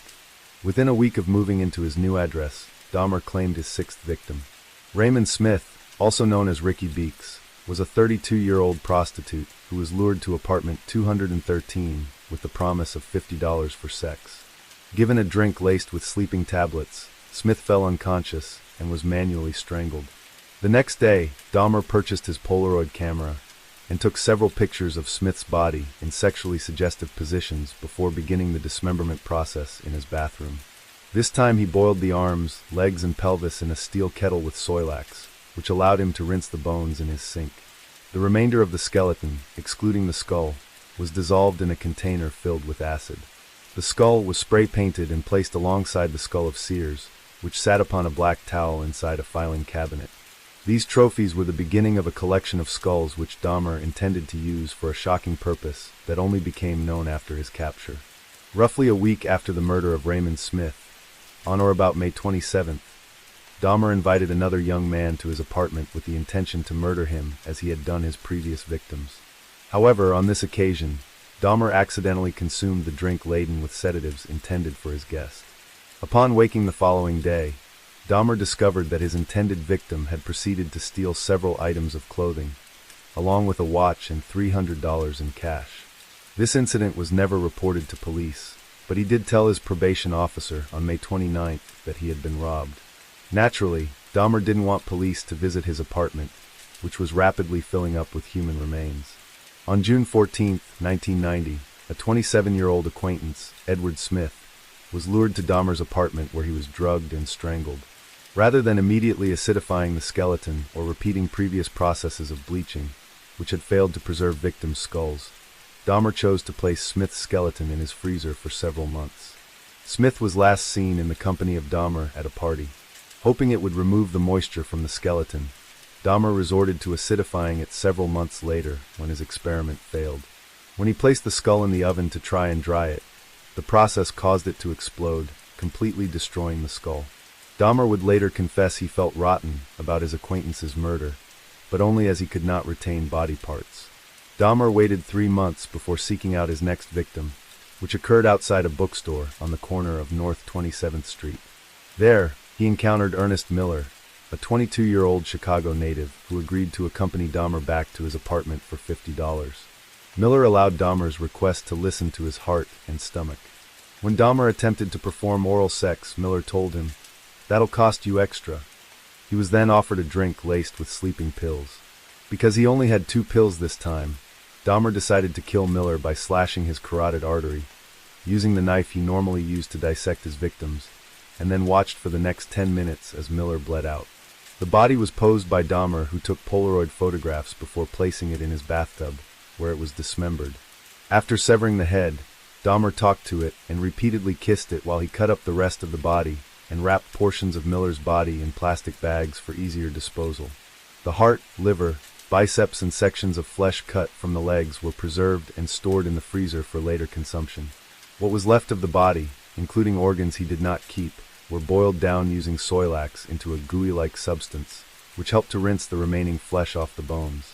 Intending to keep the skeleton, Dahmer placed the bones in a light bleach solution for 24 hours, before letting them dry upon a cloth for the next week in an effort to preserve them. Dahmer intended to use Miller's skeleton for his growing collection. The severed head was placed in the refrigerator before it too was stripped of flesh, and then painted and coated with enamel. Dahmer encountered his next victim 3 weeks after Miller's murder, when he came across 22-year-old David Thomas on September 24, 1990. The father of 2 was outside the Grand Avenue Mall, and Dahmer persuaded him to go back to his apartment and drink some alcohol. He also offered his usual incentive, money in exchange for posing for naked photographs. When they arrived at apartment 213, Dahmer slipped Thomas some sedatives in his drink. He later said in his statement to police that he came to realize he was not attracted to Thomas, but was worried if he allowed him to leave, he would become angry that Dahmer had drugged him. So he strangled Thomas and dismembered the body, photographing the process, but retained none of the remains, disposing of the whole body. Dahmer kept the photographs, adding them to his collection, which he kept in the top drawer of his chest of drawers. These were used by Dahmer for sexual gratification. A period of 5 months passed, during which no further victims were claimed. He did, however, attempt unsuccessfully to lure 5 men to his apartment between October 1990 and February 1991. During this time, Dahmer complained to his probation officer of feeling anxious and depressed, and made frequent references to his sexuality. He also complained about financial difficulties, and spoke about the approaching Thanksgiving holiday, and how he was apprehensive about meeting his father and younger brother. His depression was such that he confessed to having suicidal thoughts on several occasions. In February 1991, Jeffrey Dahmer found his next victim when he saw Curtis Straughter standing at a bus stop near Marquette University. He lured the 17-year-old back to his apartment with an offer of posing for nude photographs, while also offering the incentive of sexual intercourse. While Straughter sat of his sofa, Dahmer drugged his drink. Once Straughter was unconscious, his hands were handcuffed behind his back by Dahmer, who took photos of his victim before strangling him with a leather strap. The body was dismembered, with Dahmer keeping the head, hands, and genitals, which were photographed and placed into his refrigerator, while he disposed of the rest of the body. Around this time, the other residents of the Oxford apartments made repeated complaints to Sopa Princeville, the building's manager, about the disgusting smells that seemed to come from apartment 213. Those closest to Dahmer's apartment also complained of hearing the sound of falling objects and the occasional buzz of a chainsaw. Dahmer was contacted by Princeville about these complaints on several occasions, and at first he gave the excuse that the foul odors that came from his apartment were from his freezer breaking down, causing the food inside to spoil. On a later occasion, when the smell returned, he claimed it came from his tropical fish, some of which had recently died. Dahmer promised he would take care of the issue. His next murder was less than 2 months later, when a 19-year-old named Errol Lindsay was encountered by Dahmer on April 7, 1991. The youth was on his way to get a key cut when Dahmer invited him back to his apartment. There, he drugged Lindsay and then drilled a hole in his head, through which he injected hydrochloric acid with a baster. Dahmer wanted to experiment with different methods for inducing his victim into becoming an unresistant and submissive subject, something he hoped to perfect into a permanent state. However, Lindsay woke telling Dahmer, "I have a headache. What time is it?" He was then drugged again before Dahmer strangled him. Lindsay was decapitated and the skull retained for Dahmer's collection. The body was then flayed before the skin was placed in a cold water and salt solution for several weeks, in an effort to retain it. After it became too frayed and brittle, Dahmer was forced, reluctantly, to dispose of it. At a nightclub on May 24, 1991, Dahmer met Tony Hughes, a 31-year-old aspiring model who was lured to his apartment with an offer to pose for photographs. Once Hughes was drugged unconscious, Dahmer drilled into his skull and injected hydrochloric acid, hoping to render him submissive. However, this proved fatal.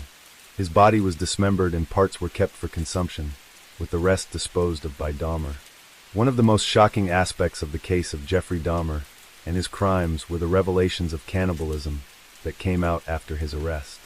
It is not unusual for a killer who indulges in necrophilia to also commit the mortal sin that is eating the flesh of their victims.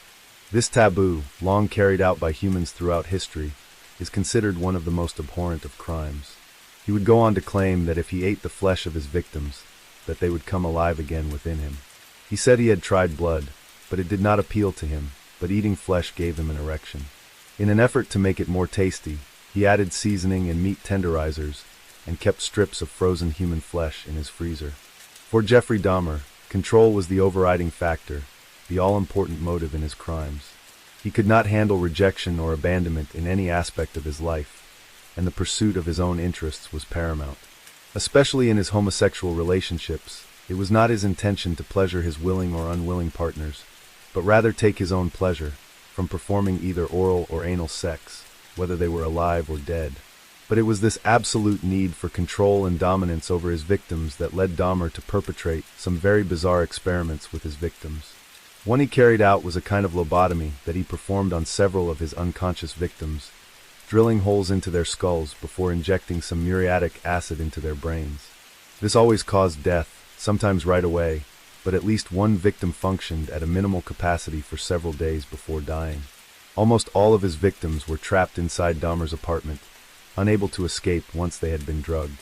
However, at least one victim did manage to escape, but his story is perhaps one of the most tragic.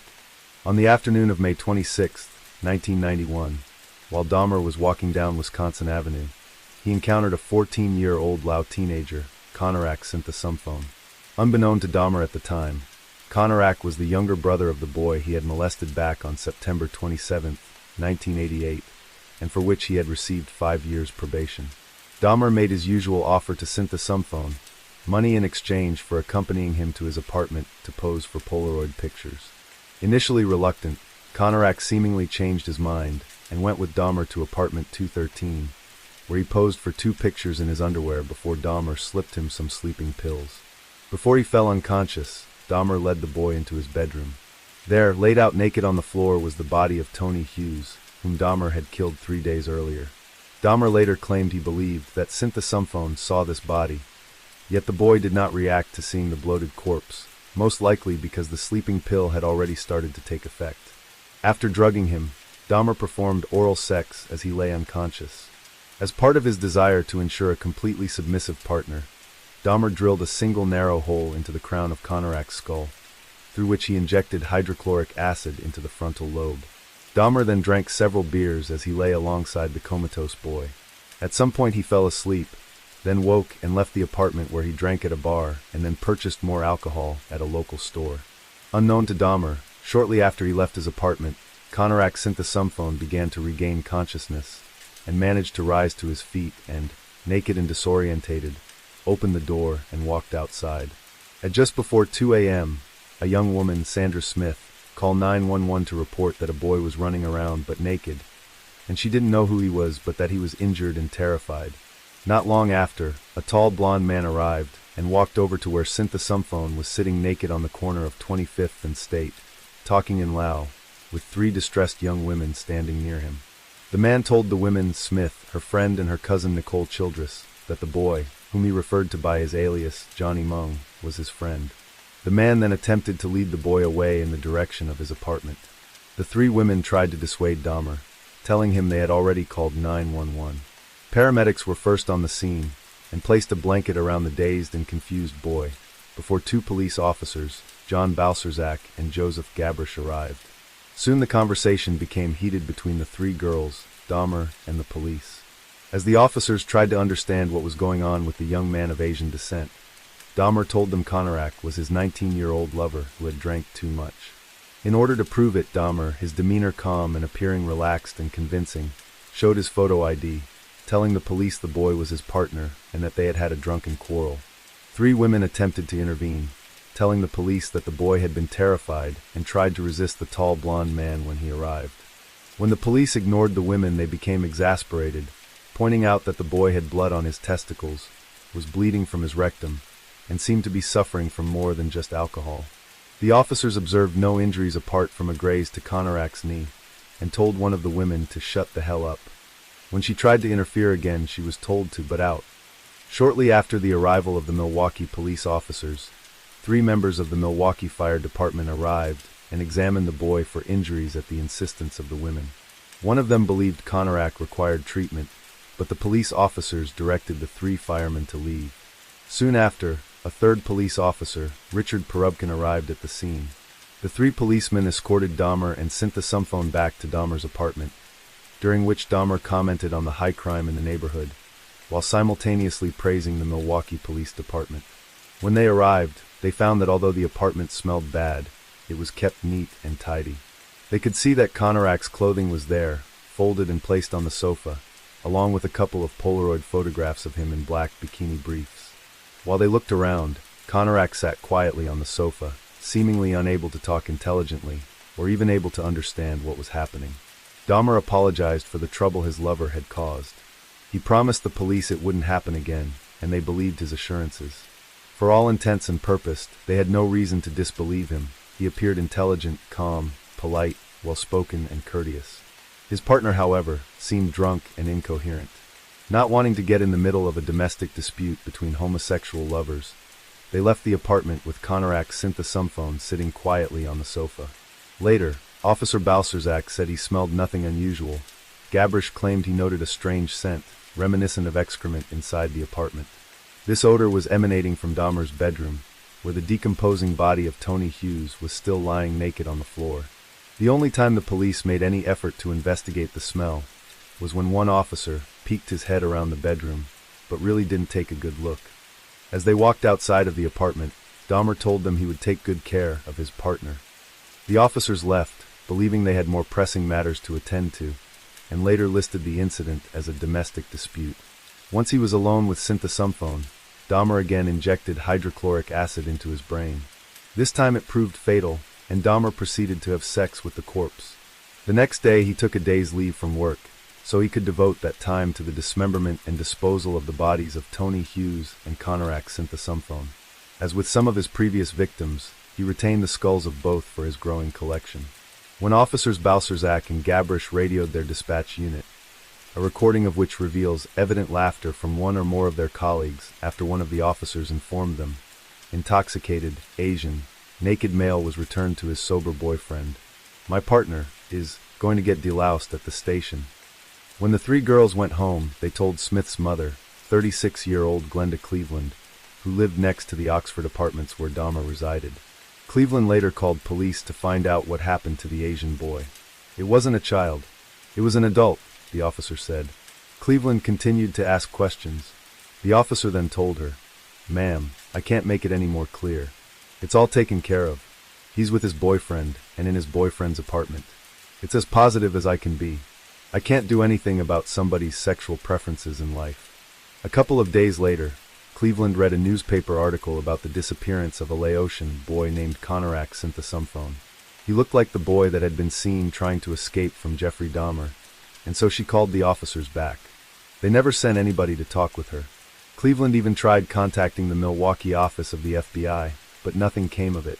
This missed opportunity by law enforcement resulted in a cannibalistic serial killer continuing with his crimes of seeking out victims. It meant he could continue drugging, sexually abusing their corpses before dismembering and disposing of them like trash. If the officers had noted Dahmer's name on his ID and run a background check, they would have been aware of his past charges. They would have realized Jeffrey Dahmer, the calm, well-spoken, unassuming tall blonde man, was a convicted child molester who was still serving probation. On June 30th, 1991, Dahmer took a journey to Chicago and there encountered a prospective victim standing at a bus station. 20-year-old Matt Turner agreed to accompany Dahmer back to Milwaukee to take part in what he was told would be a professional photo shoot. Back at apartment 213, Turner was drugged and strangled. Dismembered in Dahmer's bathtub, the head and internal organs were kept and placed into plastic bags and stored in the freezer. By this point, Jeffrey Dahmer had been eating the body parts of his victims. The skull was later stripped of flesh and kept by Dahmer and added to the others he had collected. Just 5 days later, Dahmer lured Jeremiah Weinberger, who he had met at a Chicago bar on July 5th, back to his apartment. Dahmer and Weinberger had agreed to spend the weekend together, and once back at his apartment, Dahmer drugged his victim, then drilled a hole into his head and injected boiling water through and into his skull. After the second attempt at this, Weinberger fell into a coma and died 2 days later. Dahmer later recalled that Weinberger's death was exceptional, because he was the only victim who died with his eyes open. With a growing number of bodies and no way of disposing of them, Dahmer purchased a 57-gallon drum on July 12th. Into this drum he placed the torso of Matt Turner, and then what remained of Jeremiah Weinberger. He then poured an acid solution inside and closed the lid. The bodies of his victims then slowly disintegrated into a black sludge. His murders were becoming more frequent, and 10 days after luring Weinberger to his apartment, he went looking for another victim. At the corner of 27th and Kilbourne, Dahmer came across Oliver Lacey, who agreed to go with him back to the Oxford apartments. There, Dahmer took some nude photos of the 24-year-old, and they engaged in some form of sexual activity. Dahmer then offered Lacey a drink, and watched as his victim fell into unconsciousness. During this encounter, Dahmer wanted to prolong the time spent with his latest victim, hoping to keep Lacey alive for as long as he could. After an unsuccessful attempt to render Lacey unconscious with chloroform, Dahmer called into work to request a day's absence. This was granted, however the next day he was suspended. After failing to keep Lacey alive but subdued, he strangled him and had sex with the corpse before dismembering the body. The head was removed and placed in the refrigerator, along with Lacey's heart. The skeleton was kept, in much the same way he had kept Ernest Miller's, hoping to use both as part of his elaborate fantasy. On July 19, 1991, for days after Dahmer was suspended from work, he received word that he had been dismissed. He then left in search of another victim and soon came across Joseph Bradehoft, luring him to his apartment where they drank and talked. Once the 25-year-old was drugged and strangled, Dahmer left the body on his bed and covered it with a sheet. When he removed the sheet on July 21st, it was infested with maggots and was in a state of decomposition. Dahmer decapitated the body, cleaned the head, and placed it in the refrigerator. The torso was placed within the 57-gallon drum, along with the bodies of his previous victims, where it was acidified. On the evening of July 22, 1991, 3 young men were approached by a tall blonde man who made an offer of $100 to accompany him to his apartment and pose for nude photographs. He also said there would be beer and they could talk or watch television. Looking like the man just wanted some company, one of the young men, Tracy Edwards, agreed to go with him. Arriving at the apartment, 32-year-old Edwards immediately noticed a foul odor that permeated the rooms, as well as several boxes of hydrochloric acid stacked up on the floor. Dahmer told him they were for cleaning bricks, and after some conversation, Edwards looked over to a tank where Dahmer asked him to look at his tropical fish. As he did this, Dahmer placed a handcuff on his wrist. Edwards asked, "What's happening?" as he tried to unsuccessfully to cuff his other wrist. Dahmer then requested Edwards accompany him to the bedroom so he could pose for nude pictures. When they entered the bedroom, Edwards saw posters of nude men on the walls. A television set was turned on and playing a videotape of the horror film, The Exorcist 3. Edwards also noticed a large blue 57-gallon drum in the corner of the room, from where the bad smells seemed to be emanating. Suddenly, Dahmer took out a knife and told Edwards that he was going to take nude photographs of him. Hoping to appease Dahmer, Edwards began to unbutton his shirt, telling him he would let him take pictures, so long as he removed the handcuffs and put away the knife. Dahmer didn't respond to this, but merely turned his attention away towards the television. Edwards watched as Dahmer rocked back and forth, chanting as he did. Dahmer then turned his attention to Edwards and placed his head on his chest, seemingly listening to his heart. The knife in his hand was pressed against Edwards' body, and Dahmer told him, coldly, that he intended to eat his heart. A panicked Edwards kept telling Dahmer that he was his friend, and that he wouldn't try to run away. Meanwhile, Edwards planned to either jump from the window or run towards and through the unlocked front door once he got the opportunity. He asked to use the bathroom and requested to sit and drink a beer in the living room, where it was cooler due to the air conditioning. Dahmer consented, and the pair walked to the living room once Edwards used the bathroom.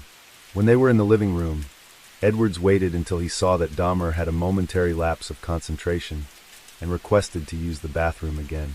As he rose from his seat on the sofa, he saw Dahmer was no longer holding the handcuffs. Edwards suddenly punched Dahmer in the face, knocking him off balance before he ran for the front door. When forensic officers arrived at the Oxford apartments on July 22, 1991, none could have guessed the depraved and ghastly discoveries they would make.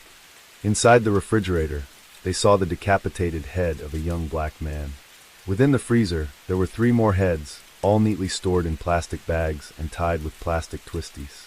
A door led to the bedroom, where there was a bedroom closet and bath, which had been fitted with a deadbolt lock. One of the first reporters on the scene, Anne E. Schwartz, later described in her book, "The Man Who Could Not Kill Enough," what she saw. In the back of the closet was a metal stockpot that contained decomposed hands and a penis. On the shelf above the kettle were 2 skulls. Inside the closet they found containers of chloroform, formaldehyde and ethyl alcohol, along with some glass jars that held severed male genitalia, preserved in formaldehyde.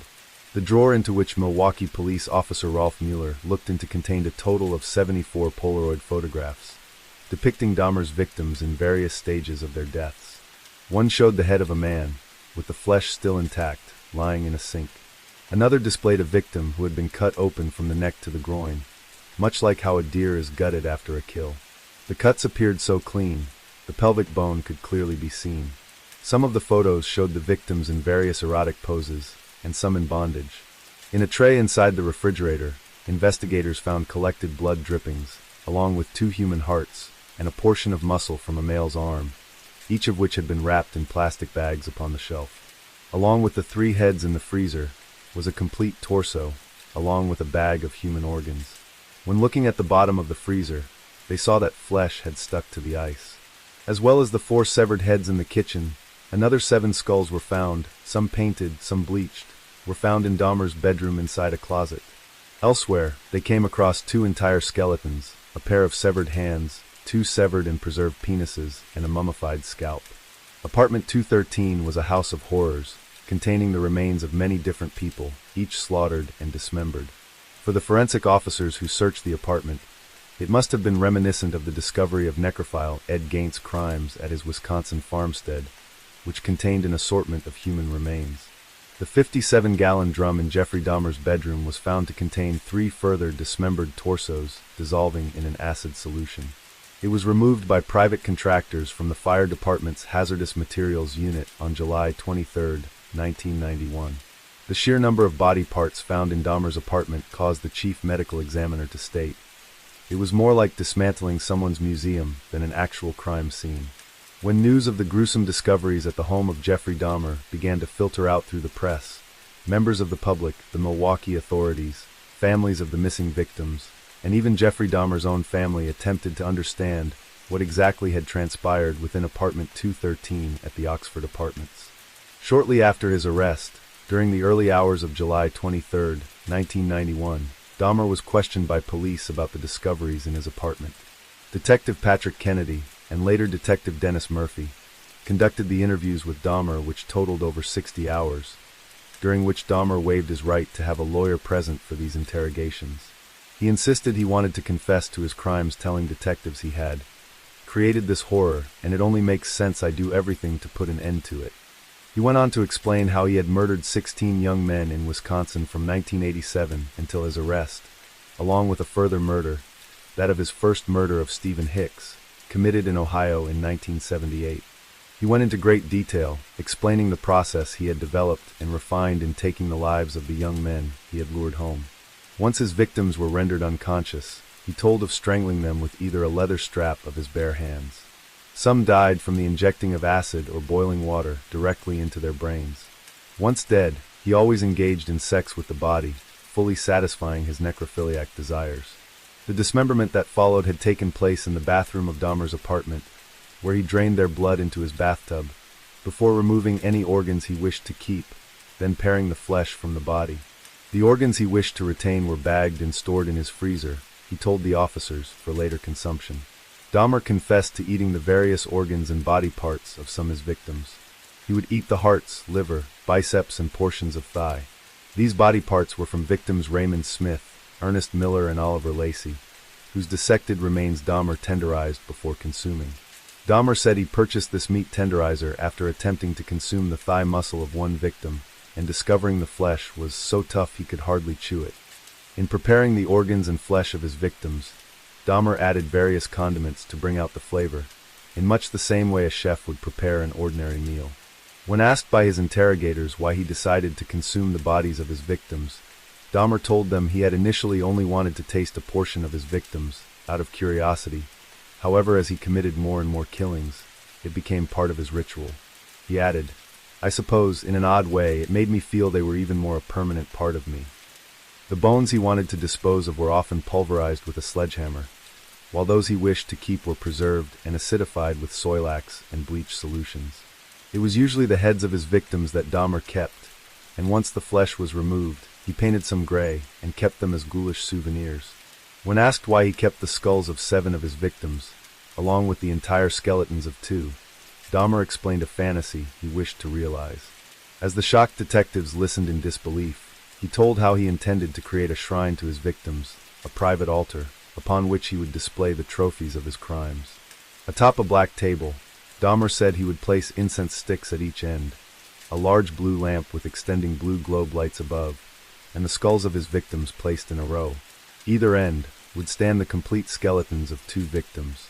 Before the spectacle, Dahmer would sit in a black leather chair. This entire construction was something Dahmer fully intended on creating. However, his subsequent arrest prevented these plans. He revealed his altar only required the skull of 1 more victim, telling detectives if this, his arrest, had happened 6 months later, that's what they would have found. From the Polaroid photographs found in his apartment, detectives could see that most of the victims were black. Out of a total of 17 young men, 14 of Dahmer's victims were from various ethnic minority backgrounds, with 9 victims being black. Dahmer was adamant that the race of his victims was incidental to him, and that it was the body form of a potential victim that attracted his attention. As news of the discoveries began to emerge, the press ran with sensationalist headlines that captured both the imagination and horror of the public. Jeffrey Dahmer was, like many other high-profile serial killers, given a nickname. He was called the Milwaukee Cannibal and the Milwaukee Monster. Names seem appropriate considering the severity and bizarre nature of his crimes. The trial of Jeffrey Dahmer began on January 30th, 1992 in Milwaukee, where he was charged with 15 counts of first-degree murder. The security for the trial was unique in Milwaukee's criminal history, as described by journalist and Schwartz. The courtroom was swept for bombs by a dog trained to sniff for explosives, and everyone allowed into the courtroom was searched and checked with a metal detector.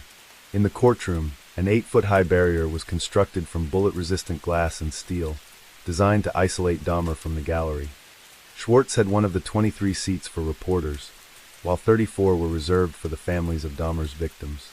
The remaining 43 out of 100 were for public spectators, many of whom wanted to experience the trial of the Milwaukee Cannibal, and see him sat in the court in his makeshift glass prison, much in the same way Hannibal Lecter had done in Silence of the Lambs. His father and stepmother, Lionel and Sherry Dahmer, attended every day. Representing Dahmer was defense lawyer Gerald Boyle, who had defended Dahmer in the past, while District Attorney Michael McCann was prosecuting. Overseeing the trial was Judge Lawrence C. Graham, Jr. For those who wanted answers about why such horrific crimes were committed, the trial promised to reveal all of the bizarre revelations. When jury selection began, the pool of prospective jurors had been warned. You're going to hear about things you probably didn't know existed in the real world. In this case, Boyle told them, you're going to hear about sexual conduct before death, during death, and after death. Will you be so disgusted by that you won't be able to listen? Potential jurors were discarded by Boyle and McCann, especially those who were prejudiced against homosexuals or who didn't have any use for psychiatrists. On the second day of jury selection, before the prospective jurors were called into the room, and Schwartz recalled how Boyle held up a tabloid newspaper that read, "Milwaukee Cannibal Killer Eats His Cellmate." We all laughed, Schwartz recalled, especially Jeffrey Dahmer. He was an attractive man when he laughed. I could see how so many were taken in by him. The jury and 2 alternates were selected on January 29, 1992, with only 1 black person selected. This caused a protest among the victims' family members.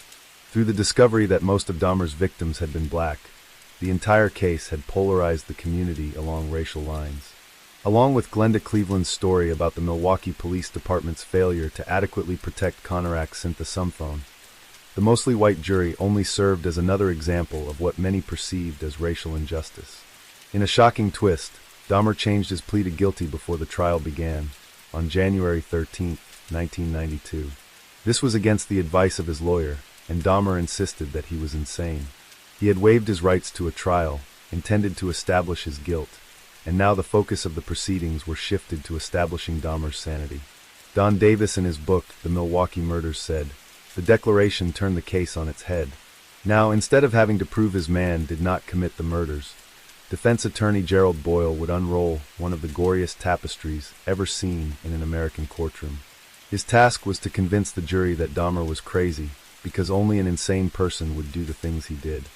Boyle needed to show that during the time he carried out the murders, Dahmer was suffering from some sort of mental disorder or disease, and was ultimately driven by his bizarre obsessions and impulses that he was unable to control. Impulses that contributed to him luring, slaying and disposing of 17 young men in the most horrific ways. In contrast, prosecutor Michael McCann had the task of proving that Jeffrey Dahmer, the man the American press were calling the Milwaukee Cannibal, was not legally insane, and that he knew exactly what he was doing was wrong, but did so anyway. McCann knew he had to convince the jury that Dahmer was an evil psychopath who lured his victims and killed them in cold blood. Dahmer's defense counsel intended to call on some 45 witnesses who would attest that he suffered from a variety of sexual and mental disorders that contributed to his bizarre behavior. Boyle hoped to prove that these psychological aberrations prevented his client from understanding the nature of his crimes. His compulsion to have necrophilic sexual encounters with the corpses of his victims was proof enough that Jeffrey Dahmer suffered from a paraphilia he was unable to control. One witness, Judith Becker, a professor of psychiatry and psychology, diagnosed Dahmer as a necrophiliac. However, she revealed Dahmer told her he mostly preferred comatose partners to the deceased.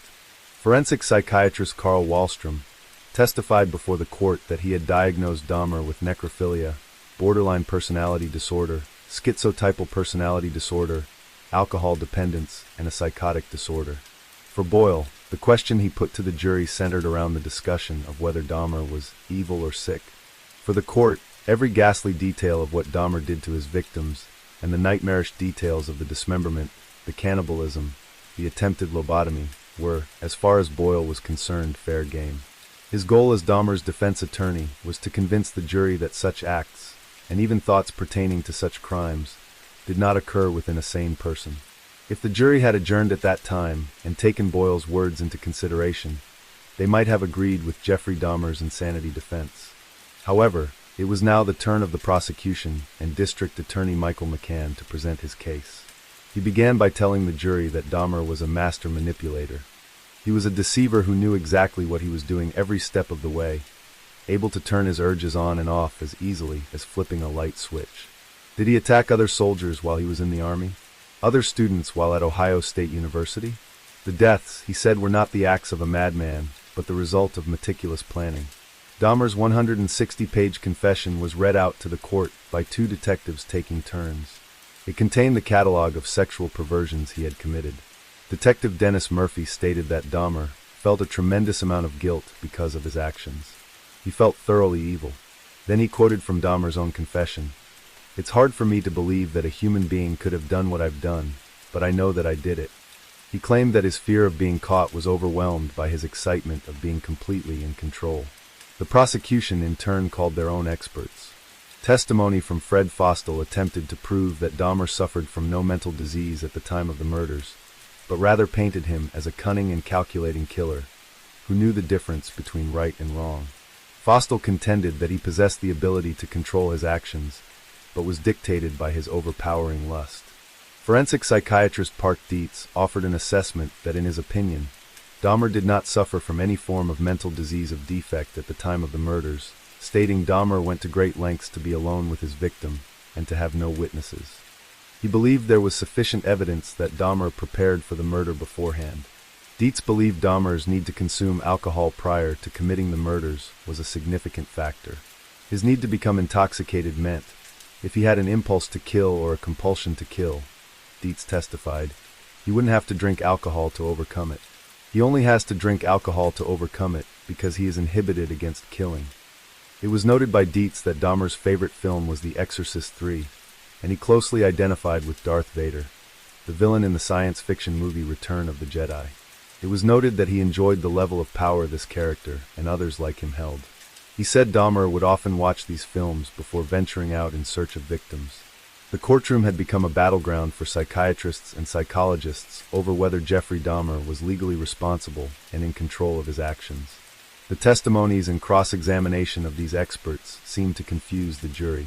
Psychologist Samuel Friedman gave independent testimony, diagnosing Dahmer with a personality disorder not otherwise specified featuring borderline, obsessive-compulsive, and sadistic traits. Friedman described Dahmer as amiable, pleasant to be with, courteous, with a sense of humor, conventionally handsome, and charming in manner. He was, and still is, a bright young man. He characterized his need to kill as a longing for companionship, but did not accept an assessment that Dahmer was psychotic. On February 14, 1992, after 2 weeks of testimony, the defense and prosecution delivered their closing arguments to the court. In his summation, Boyle drew a chart for the jury in the form of a wheel, the hub of which was Jeffrey Dahmer, and all of the spokes coming out from the wheel were the elements of his deviance. He read them for the jury: skulls in locker, cannibalism, sexual urges, drilling, making zombies, necrophilia, drinking alcohol all the time, trying to create a shrine, lobotomies, defleshing, calling taxidermists, going to graveyards, masturbating. This is Jeffrey Dahmer, a runaway train on a track of madness. Boyle made reference to the defense experts and their arguments in favor of Dahmer's mental health afflictions. He said Dahmer's compulsion to kill was the result of a sickness he discovered, not chose. He described his client as a desperately lonely individual, so out of control he could not conform his conduct anymore. Prosecutor McCann countered Boyle's chart, arguing, he wasn't a runaway train, he was the engineer. He was satisfying his extraordinary sexual cravings. Ladies and gentlemen, he's fooled a lot of people. Please don't let this murderous killer fool you. He argued that Jeffrey Dahmer was a sane man, fully in control of his actions.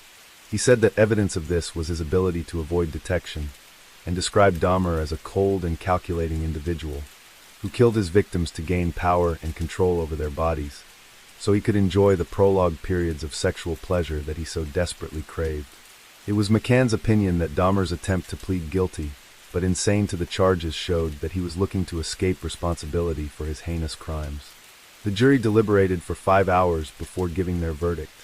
On February 15, 1992, they declared that Jeffrey Dahmer was sane and did not suffer from any mental disorder at the time of each of the 15 murders for which he was tried. They decided that he did not deserve to spend the rest of his life in a hospital, but rather a prison cell. Journalist Ann Schwartz, who covered the Dahmer story for the Milwaukee Journal from the discovery of his murder through to the trial, said she was astonished at how normal this man looked and sounded. The day Jeffrey Dahmer was sentenced, I heard him read his statement to the court calmly and eloquently, and I wondered how easily I could have been conned. Your Honor, it is now over. This has never been a case of trying to get free. I didn't ever want freedom. Frankly, I wanted death for myself.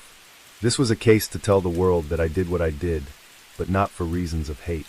I hated no one. I knew I was sick or evil or both. Now I believe I was sick. The doctors have told me about my sickness, and now I have some peace. I know how much harm I have caused. Thank God there will be no more harm that I can do. I believe that only the Lord Jesus Christ can save me from my sins. I ask for no consideration. Standing at the lectern, Dahmer ended his apology, which covered 4 typewritten pages, with, I know my time in prison will be terrible, but I deserve whatever I get because of what I have done. Thank you, Your Honor, and I am prepared for your sentence, which I know will be the maximum. I ask for no consideration. After he finished his statement, Dahmer awaited his sentence. He was given life imprisonment plus 10 years upon the first 2 counts. The remaining 13 counts carried a mandatory sentence of life plus 70 years. Because capital punishment had been abolished in Wisconsin in 1853, the death penalty was not an option. Before Dahmer was escorted away from court, his father Lionel and stepmother Shuri requested to be allowed a 10-minute private meeting with him. This was granted, and the 3 exchanged hugs and well wishes before Jeffrey Dahmer taken away to be transferred to the Columbia Correctional Institution in Portage to begin his sentence. Dahmer was extradited to Ohio 3 months after his conviction in Milwaukee to face charges for the murder of his first victim, Stephen Hicks. In court, his hearing lasted just 45 minutes, and once again Dahmer pleaded guilty to the charges. On May 1, 1992, he was sentenced to a 16th term of life imprisonment. Dahmer seemed to adjust well to life in prison at the Columbia Correctional Institute in Portage, Wisconsin. Initially, he was kept apart from the general population for the first year, with prison authorities concerned his safety would be in danger. During his time in solitary confinement, Dahmer received many letters from people all across the world. He was often donated money which he was able to spend on personal items such as cigarettes, magazines, stationery, and cassette tapes. Dahmer was a model prisoner and was eventually able to convince the prison authorities to allow him more contact with other inmates, and he was transferred to a less secure unit. This saw him eat in the communal areas, as well as him being given some janitorial duties that allowed work with other inmates. Assigned to a 2-hour work detail, Dahmer was put to cleaning the toilet block daily. This was eventually expanded to include cleaning the prison gymnasium. During his time in solitary, Dahmer had begun reading a copy of the Bible that had been given to him by Detective Murphy shortly after his confessions in 1991. Dahmer soon made the decision to devote himself to Christianity, becoming a born-again Christian. On April 20, 1994, Dahmer met Roy Ratcliffe, a minister in the Church of Christ who was accommodating to his newfound faith. In May 1944, he was baptized by Ratcliffe, who spent 7 months as Jeffrey Dahmer's spiritual mentor. Confessing to his remorse and a desire to follow the path of righteousness, Ratcliffe referred to Dahmer as his friend and brother in faith, and the two met every week and would often discuss Bible verses and Ratcliffe's religious teachings. The minister later revealed that Dahmer questioned whether he was sinning against God by continuing to live. On July 3, 1994, while attending a chapel service, Dahmer was attacked by a Cuban inmate, Osvaldo Durruti, who attempted to slash Dahmer's throat with a makeshift razor embedded in a toothbrush. His wounds were only superficial, and Dahmer claimed to have never seen his attacker before that day. Dahmer had confessed to his family a desire to die, admitting that he was ready to accept whatever punishment he might suffer in prison. Joyce Dahmer held weekly phone calls with her son, after not seeing him prior to his arrest since Christmas 1983. When Joyce expressed concern for his safety, Dahmer told her, "It doesn't matter, Mom. I don't care if something happens to me." On the morning of November 28, 1994, Dahmer left his cell after being assigned to a work detail with 2 other inmates, Jesse Anderson and Christopher Scarver.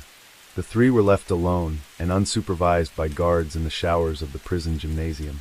After 20 minutes, at approximately 8:10 a.m., Jeffrey Dahmer was discovered lying on the floor of the gym bathrooms. He was unresponsive, having suffered gruesome wounds to his head.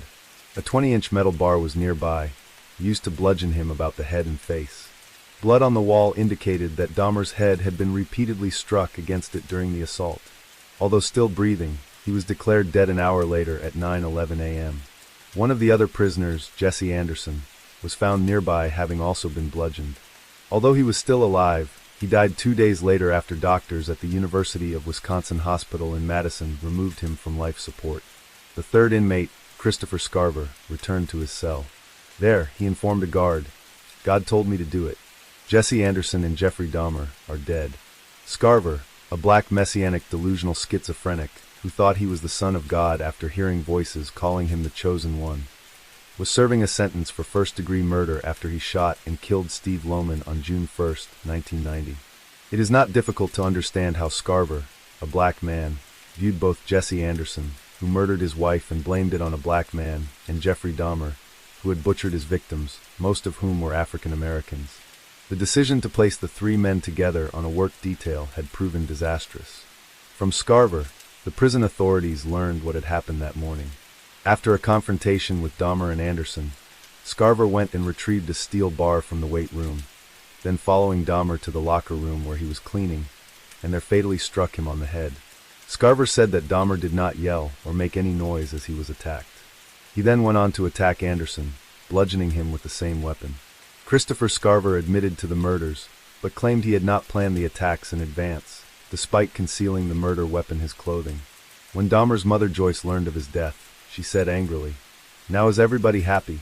Now that he's bludgeoned to death, is that good enough for everyone?" When the victims' families heard news of Dahmer's death, there were mixed reactions. Some were glad that such a devious and depraved serial killer was dead, and openly celebrated the news. Others, however, believed that the Milwaukee cannibal had escaped his punishment, and that he deserved to spend the rest of his natural life behind bars. Catherine Lacey, the mother of victim Oliver Lacey, remarked. The hurt is worse now, because he's not suffering like we are. There were those who believed Christopher Scarver had delivered his own form of justice against Dahmer. Mike McCann, who prosecuted Dahmer, cautioned the public against turning Scarver into a folk hero, reiterating that Dahmer's death was still a murder. For the murders of Jeffrey Dahmer and Jesse Anderson, Christopher Scarver was sentenced on May 15, 1995, to 2 additional terms of life imprisonment. Dahmer's remains were cremated, as per his wishes stated in his will. This occurred in September 1995, and his ashes were divided between his parents. Shortly after his death, there was much scientific interest in retaining Jeffrey Dahmer's brain for study. Because of a disagreement between his parents as to whether Dahmer's brain should be retained for medical research, it was initially kept in storage, but once this became no, the organ was cremated in December 1995. The Oxford Apartments at 924 North 25th Street, the site of where the majority of Jeffrey Dahmer's crime had taken place, was demolished in November 1992, and is now a vacant lot after several plans to repurpose the area were never realized. The empty site now stands as a stark reminder of the evil that had once occurred by a serial killer who was addicted to murder. Case 3. On the afternoon of April 7th, a student named Halen suddenly experienced severe abdominal pain. He then developed other symptoms, such as vomiting and diarrhea, more than 10 times. Later that afternoon, Halen was taken to a clinic by a friend to have his condition checked. There, he was diagnosed with acute gastroenteritis.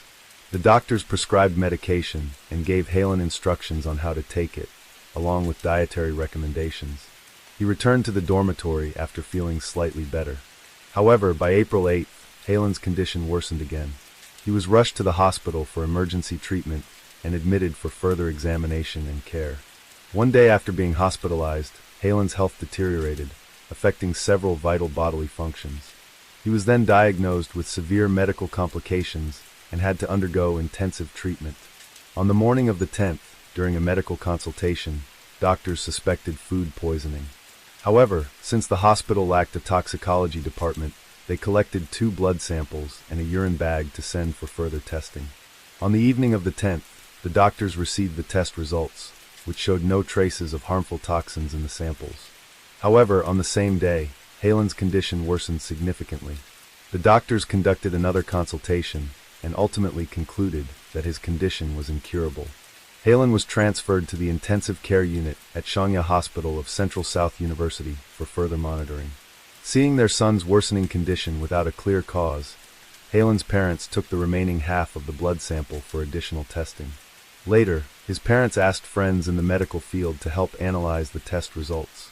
They even contacted the Chinese Center for Disease Control and Prevention, hoping to identify the toxin in their son's body. Despite the family's relentless efforts, on the afternoon of April 13th, they were devastated to receive the news that their son had passed away. The exact cause of his death remained unknown. Before passing, Halen told his father that he wished to keep fighting and survive. His words left an unforgettable mark and boundless sorrow in the hearts of his family. After Halen's death, his family spoke with his roommates and learned that on the day he first experienced abdominal pain, he had eaten a can of oatmeal but found it bitter. Halen had encountered some health issues in the past, so he always took care of himself. His family believed that he maintained a scientific and healthy diet. Halen's parents became suspicious about the cause of his unusual symptoms. After careful consideration, they decided to contact the police to cooperate in an investigation, including forensic examinations. During the examination, forensic experts discovered a chemical substance in some of the victim's organs. This compound is used in medicine, but it can also pose serious risks if not administered properly. The chemical was colchicine, a compound commonly used in small, controlled doses for gout treatment. According to regulations, as of December 1, 2022, the China National Medical Products Administration had banned the online sale of colchicine to ensure safe usage. After receiving the forensic examination results, the police began investigating Halen's background and looking into his personal relationships. Halen was born in a small district in the southern part of Gansu Province, China.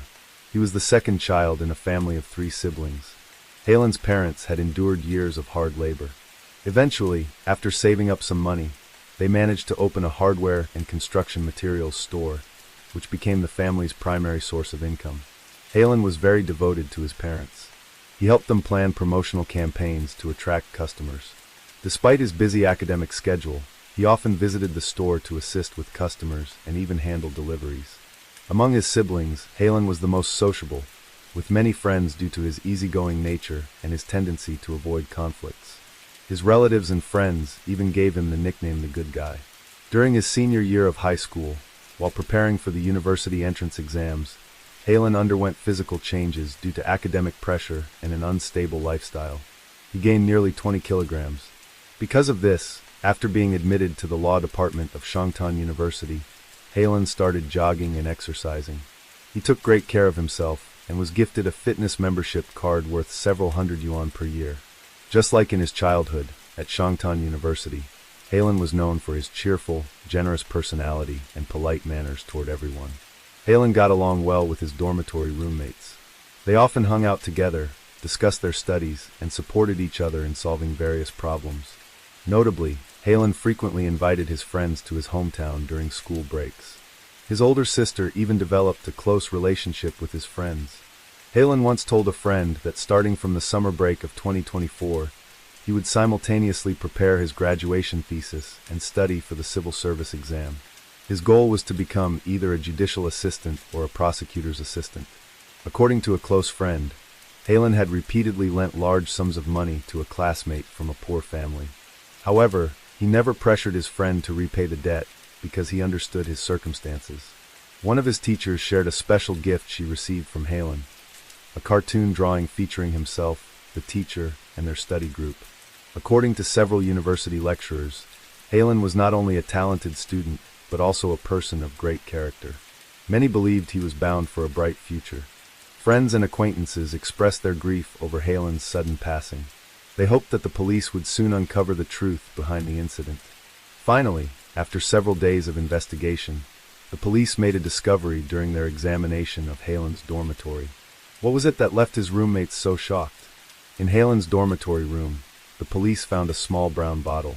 However, since its label had been torn off, they were unable to determine the contents inside. Feeling suspicious, the police sent the bottle containing the liquid to the station for further examination and analysis. Additionally, at that very moment, the test results for the oatmeal that Halen had consumed earlier revealed abnormalities.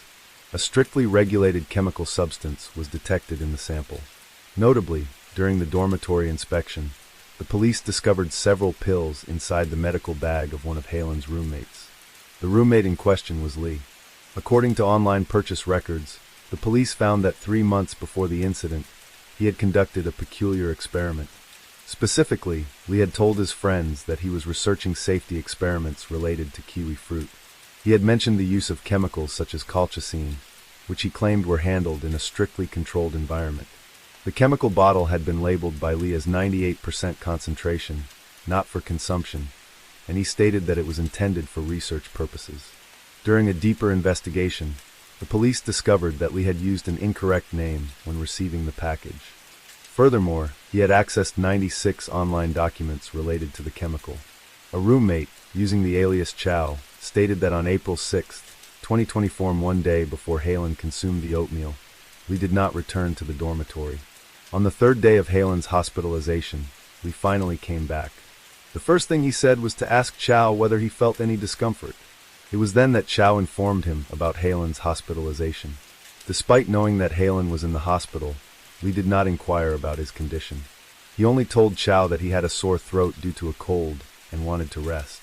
However, Chow later learned that Lee had gone to the neighboring dorm room to ask others if they were feeling well. Looking back on the incident, Chow realized that Lee's actions seemed unusual. The police used witness statements along with the collected evidence to further their investigation and began suspecting Lee. Investigators then delved into Lee's background and his relationship with the victim. Ultimately, they made some startling discoveries. The perpetrator confesses. Lee graduated with a degree in bioengineering from Jiangxi Agricultural University. After freelancing for 2 years, he took the graduate entrance exam and enrolled in the philosophy program at Shangtan University. Lee came from an upper-class family. His parents were both university professors, highly respected and well-known figures. Having been trained by his parents from an early age, Lee was considered highly intelligent. He had good academic records and was particularly knowledgeable in chemistry and biology. In 2023, following his professor's guidance, Lee transferred to the dormitory at Shangtan University. He was assigned a bed opposite Chow's and diagonally across from Halen's. The dormitory building had a total of 7 floors. The entrance was secured with an electronic lock requiring a student card for access. Because of this, the police believed it was unlikely that an outsider could have entered and tampered with Halen's food. As the investigation deepened, the police discovered that Lee had certain negative habits commonly found among individuals from privileged backgrounds. Some friends stated that Lee had an arrogant personality, was easily irritated, highly competitive, and never considered other people's feelings when speaking. Notably, within just a few days of moving into the dormitory, Lee began bossing his roommates around and acting superior all day long. According to his roommates, Hailon was very patient and did not want any conflict with Lee. Instead, he often wrote about the difficulties he faced in his personal diary. However, contrary to his friend's statements, Lee claimed that he had been isolated. According to Lee, when he first moved into the 4-person dormitory, he and Hailon were good friends. However, their relationship deteriorated shortly afterward over trivial matters. Lee told the police that in early April 2024, he suddenly received a notice from the dormitory management stating that his 3 roommates had requested his removal without providing a valid reason. However, when the police examined Halen's message history, they discovered that the victim and Lee had repeatedly disagreed on various issues. In one conversation with a classmate, Hailon expressed his dissatisfaction with Lee's behavior and attitude. According to the messages Hailon sent to his friend, Lee had a habit of prying into others' family backgrounds, observing his roommates, and then making patronizing and sarcastic remarks. Hailon felt suffocated living in the same room as him. In early March, Hailon and his roommates approached the dormitory management and requested a room transfer for Lee. Notably, an audio recording attached to their request revealed an argument between Xiao and Lee, while Hailon attempted to mediate. However, Lee did not only have conflicts with Xiao. The police discovered that he had argued with Hailon more than 20 times over minor issues. Their complaint to the dormitory management also stated that Lee failed to flush the toilet, frequently returned at midnight, grilled meat on the balcony, and disturbed others' rest with loud noises. What escalated the conflict the most was that Lee refused to allow anyone to close the windows when he was inside the dormitory. This became a major source of disputes between him and Hailon. On the morning of the 27th, due to loud construction noise and dust near the dormitory, Hailon finally reached his limit and insisted on closing the doors and windows. However, Lee stood firm in his stance and refused to let his roommates close the windows, making their conflict seemingly irreconcilable. Additionally, in their complaint, Hailon and his roommates attached photos proving that Lee had been using a knife to prepare food and grilling meat on a stove on the balcony. Hailon discussed with his roommates and decided to formally submit the complaint to the dormitory management on March 30th, detailing their conflicts with Lee. Seeing that Lee's statement about being forced out of the dormitory completely contradicted what his roommates and classmates had revealed, the police searched for more clues and discovered a handwritten note. The contents of the note found in the dormitory showed that Lee had used offensive and unacceptable language directed at Hailon. He had even written, "Inferior genes must be eliminated." When questioned about this, Lee claimed that he had written it as a joke and had no special intentions. He also insisted that his conflicts with his roommates were just normal disputes that anyone could have. However, under intense interrogation, Lee eventually admitted to his misconduct regarding Halen's food. During police questioning, Lee confessed to tampering with Halen's food, but insisted that his intentions were not to cause serious harm. Lee claimed that after undergoing a health checkup, although he had no symptoms of gout, he wanted to find a preventive method on his own. Therefore, he researched materials and purchased the necessary tools and ingredients to conduct experiments carefully.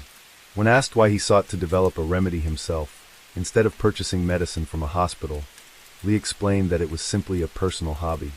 Lee admitted that he felt angry about being isolated by his roommates, which led him to think that his roommates should be the first to use the product he had created.